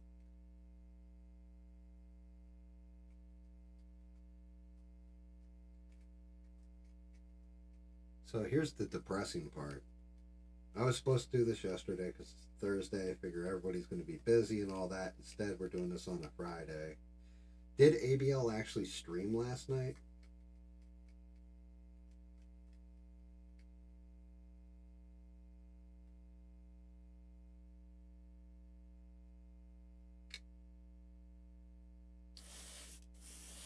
Was there actually like an ABL show? Or there we go. We're in business again. He did. Yeah, because it didn't come up my feed for videos, anything. So I was like, at first I thought he didn't stream, and I was like, damn, I just told everybody ABL was going to stream, and I didn't even like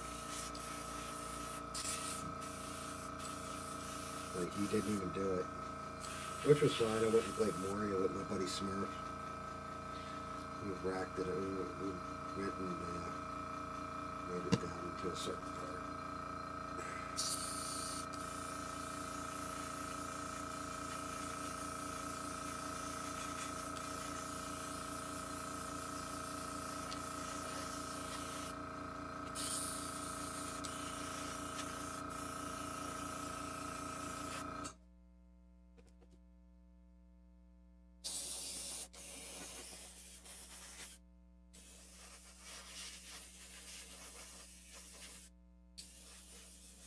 Alright, there we go. Pretty Little Pony is good. Show right there.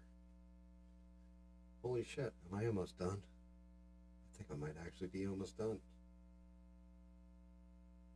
I'm not trying to be on ABL 5 times a week, 5 hours at a time.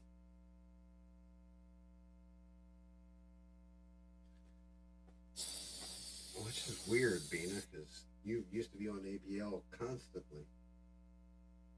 You were such a focal point that, people asked in the chat where you were. Yeah, I mean, well, he's got to make his money. He ain't making it through Super Chats. He definitely ain't like a Nick Ricada, Tim Pool kind of like Super Chat guy. I'm sure he's super appreciative anytime you guys get a membership or send him a Super Chat.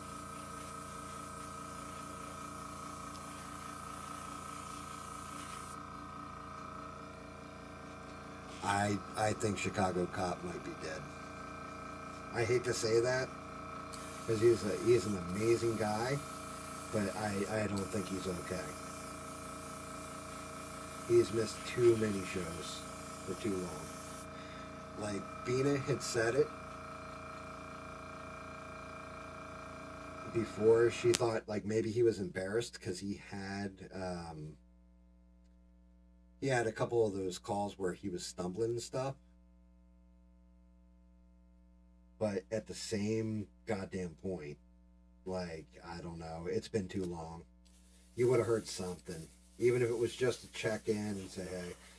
Yeah, I mean, I'm sure he does make a lot of money, Beans. But is he making his money through his, because I know he used to write articles and stuff. Does he make it through that? Does he make it through the views on YouTube? All that kind of shit? Or what? Like,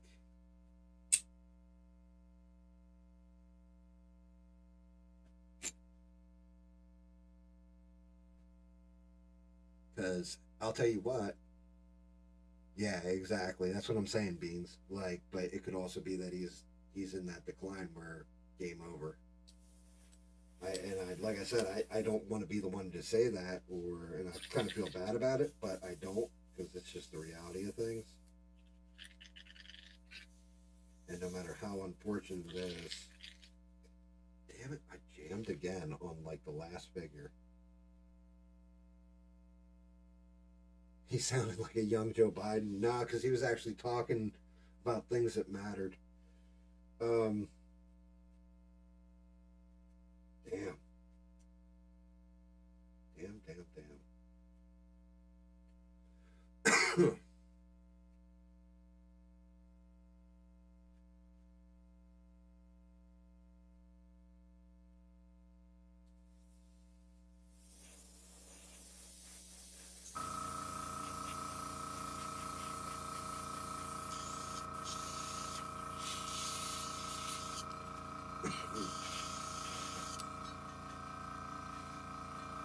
Yeah, I mean, it's like I said, it's kind of heartbreaking.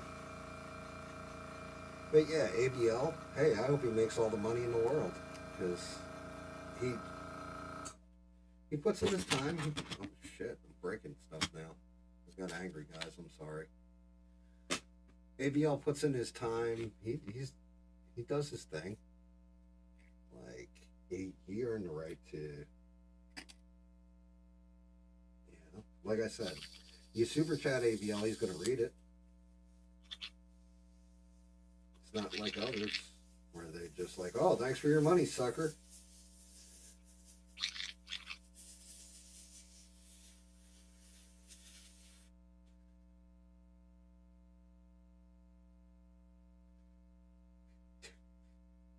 Yeah, mister, look, if I do this, that's about the size of it, isn't it? Um,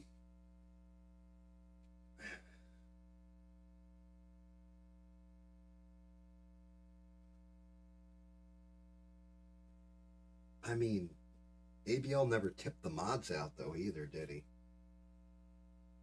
That's something I don't understand.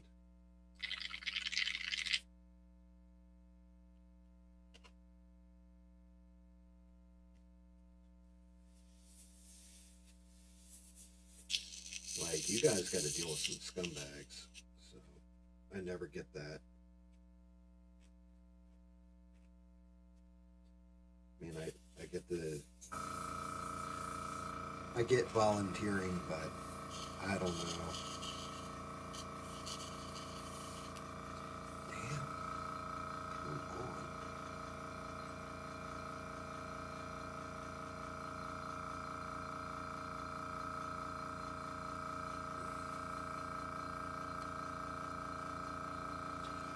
Sure, there is. It's called Friends and Family on PayPal, mister. The easiest way.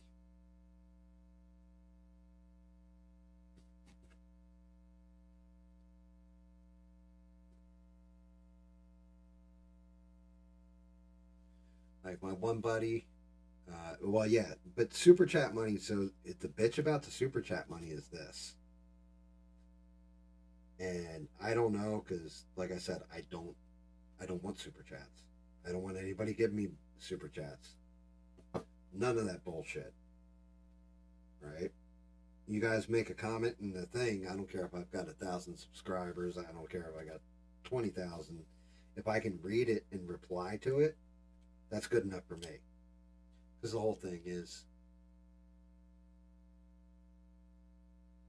yeah, yeah, I do understand Beans. I didn't disagree with you when it happened. I matter of fact, if anything, I felt bad because it was like you had said something in Discord about, yeah, he doesn't, there's, it's not like we're getting paid for it or whatever. And I'm just like, oh shit. Well, with super chat money, yeah, the way it works, YouTube takes a slice of it, and then you have to go as an independent contractor for the other slice of it. So you get a 1099, which means a third of it immediately goes to the government. I mean, I don't know if I'm preaching to a choir here, and you guys know how a 1099 works, but yeah, it immediately goes to the government. Like one third. So you make $100, $33 is going to the government. Now, if you made $100 super chat, YouTube takes 50%, 60%, whatever the fucking percentage is that YouTube's going to take because they have to maintain their platform. So we'll say it's 60%. That's $40 you made off $100 super chat, and 30% of that goes right to the government.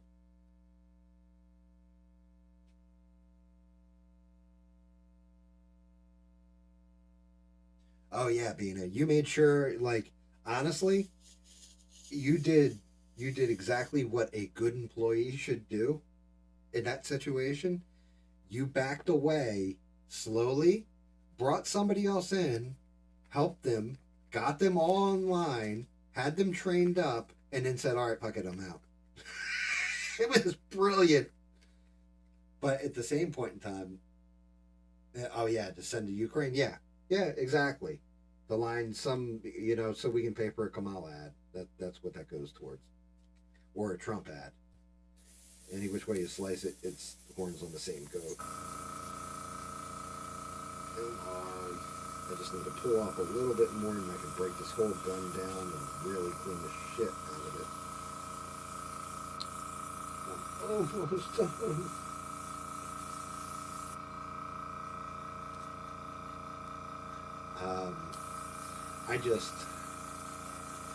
I would think the way you would do it is you would do somebody underneath you as an independent contractor for you get 10% of the house, so to speak. Or you do the math on it and then just slice them off a little cash on the side. And with this little bastard being done, as soon as he dries, I think that's got us on our priming.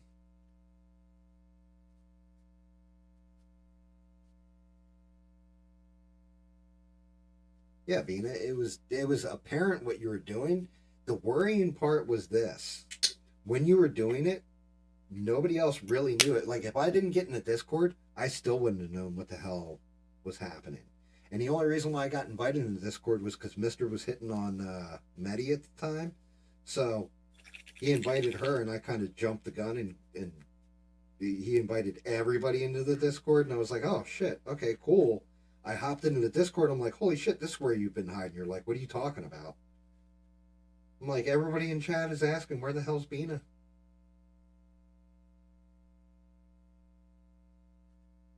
Where the hell is, like, what happened to Bina? Is she okay?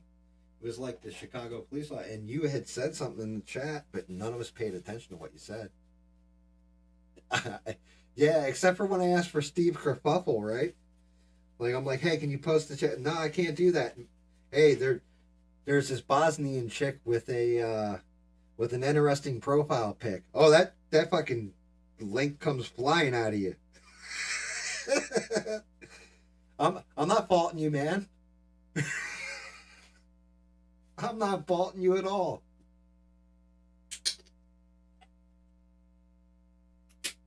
And actually kill that. Well, I'll turn that back on in a minute. Yeah, well, that's the scariest part about being I can just imagine her getting mad and yelling at you in German. I'd be scared.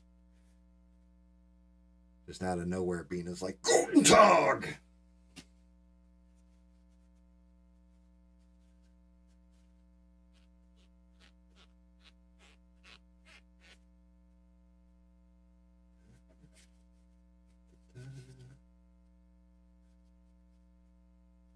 It's okay. It's okay, mister.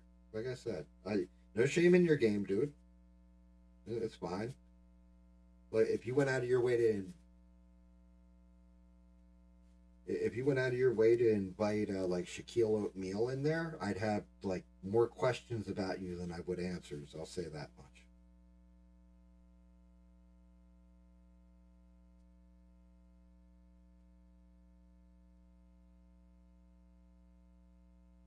What's the opposite of how you are now?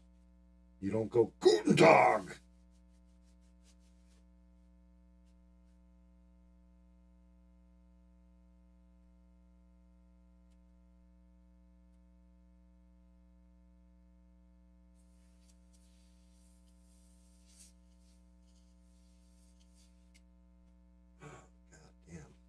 All right. Cool.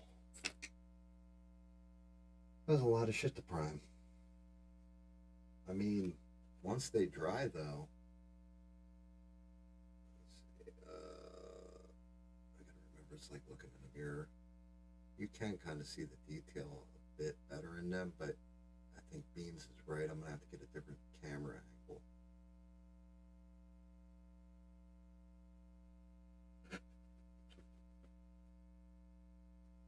I'll be the same. You don't yell like that. That's because you're single. You get a significant other, you'll be yelling like that every day. Trust me. I feel bad for my wife. I make her yell every day. That poor woman. If there is in fact a heaven and my wife doesn't get in there, then nobody's getting in heaven because that woman has put up my shit for 12 years.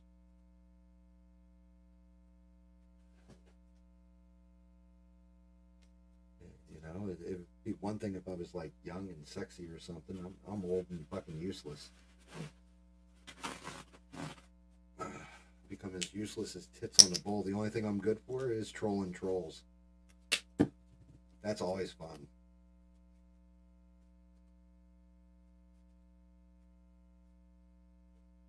Make them run as fast as they can.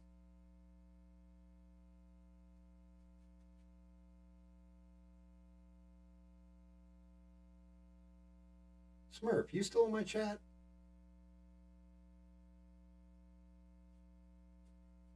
I know Danny's here. I know Mister's here. I know Bean is here. Devin went MIA, but she probably has something to do with work.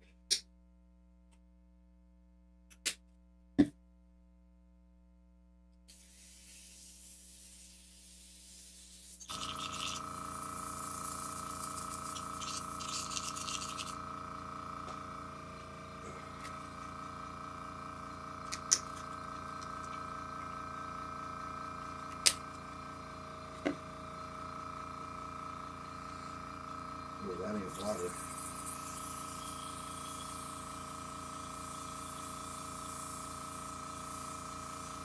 Ooh, I think I made a mistake here.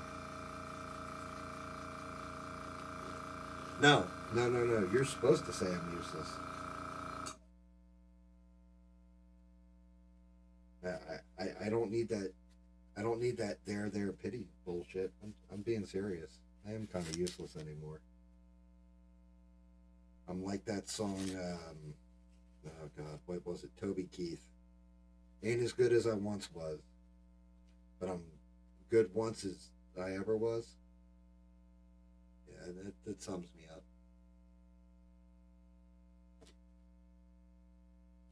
But I'm at least fun.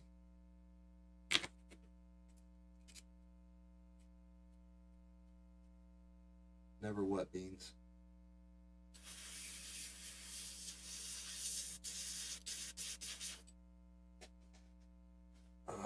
Unless you need like Cliff Clavin like fact checks, I'm pretty good with those.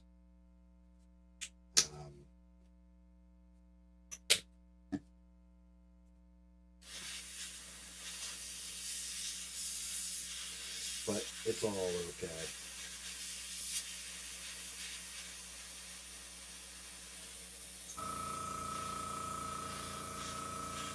Finally got this brush blown the hell out.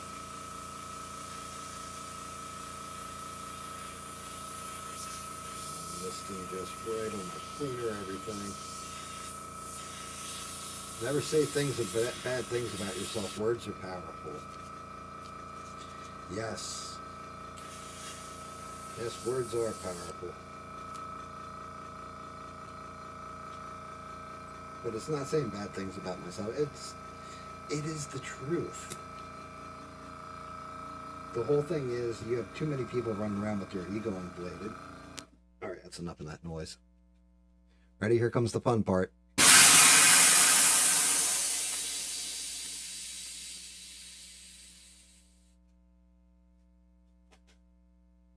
As soon as that shit dries. Clean up time.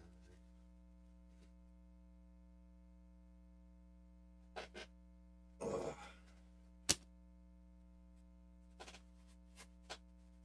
Alright. The most important ones are all primed.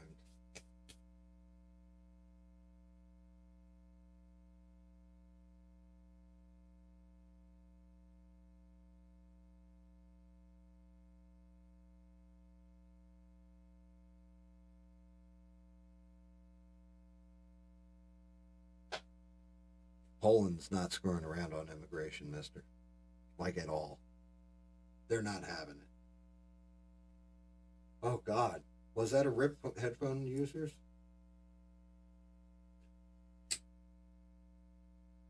I'll have you know the Polish people invented the submarine before anybody else. Unfortunately, the original designer put a screen door in it.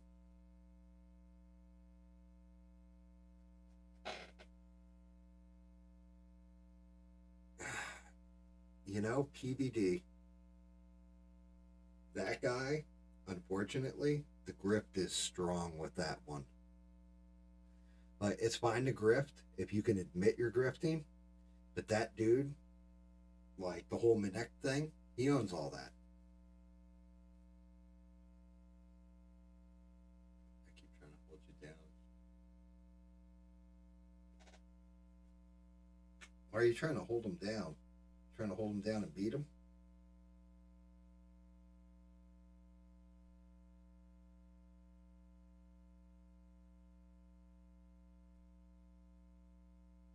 Damn, mister, you're in demand.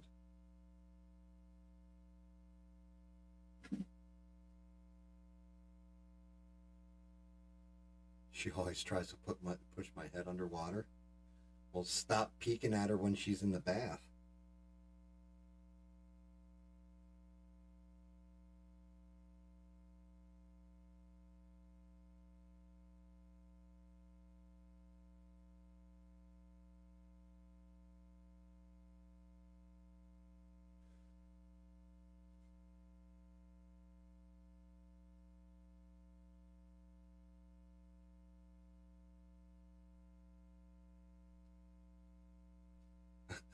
Jesus Christ, Bina. You, you got what I need. But you say he just a friend. You say he just a friend. Oh, baby, you.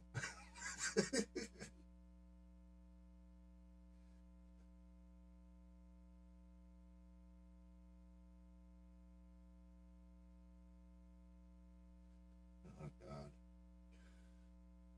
All right, guys.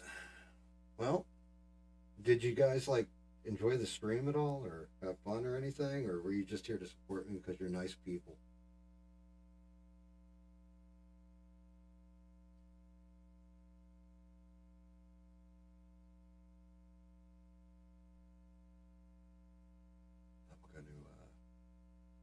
I'm gonna call it there.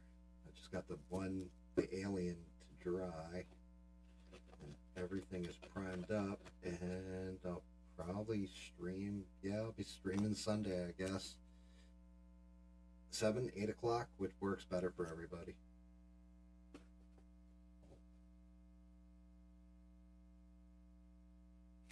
Pina, it's called jokes.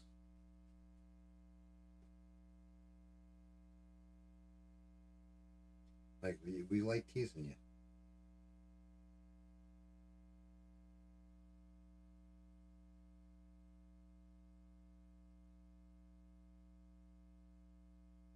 Like, we like teasing you because you're our friend. I think I said this the other day in the Discord. If I'm not joking with you or breaking your balls or, sharing memes or any of this stuff, then I really kind of like, it's not that I don't like you, I just don't even think about you. Like, you're not even on my radar. And that's, like I said, I kind of pulled myself out. Oh my God! Six is here! God damn it, Sick! You've been lurking this whole time and said nothing. That is epic, though. Just out of nowhere. Sick. Yep, I'm here. What the fuck? 8 p.m. my time works great. Yeah, it'd be like 7 o'clock your time, right? Dude, I love Sick because he sits in the background, he takes it all in, and then he looks at us and goes, either you people are assholes, or yeah, I like you guys. I just want to chill. Sick is the only person who really ever gets like all the damn Fear and Loathing Las Vegas jokes too.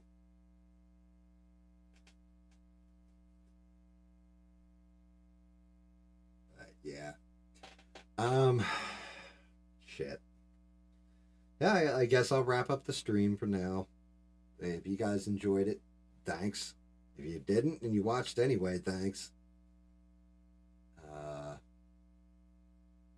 I'll catch most of you guys in Discord. Some of you, I guess, on games or what have you. But I'm gonna fire it up. I think I'll do it Sunday, and going forward, I want to do Thursdays and Sundays and I've always got stuff to print. Like, I just primed everything that's for everybody else. I didn't even get to the shit that's mine that I want to do. Like, I have a Green Lantern. Yeah, it'll be 8 p.m. Eastern, Beans. Danny, thank you so much, bro. I know you stayed up late for this shit, too. It's got to be like 4 in the morning. Hello, 6.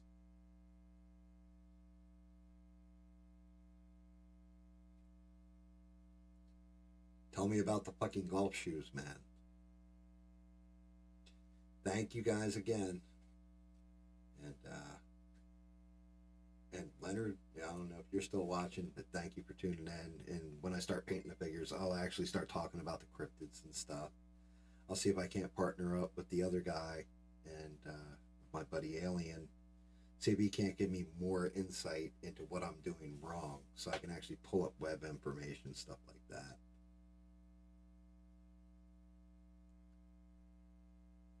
Thank you guys again, and I guess I'll catch you later.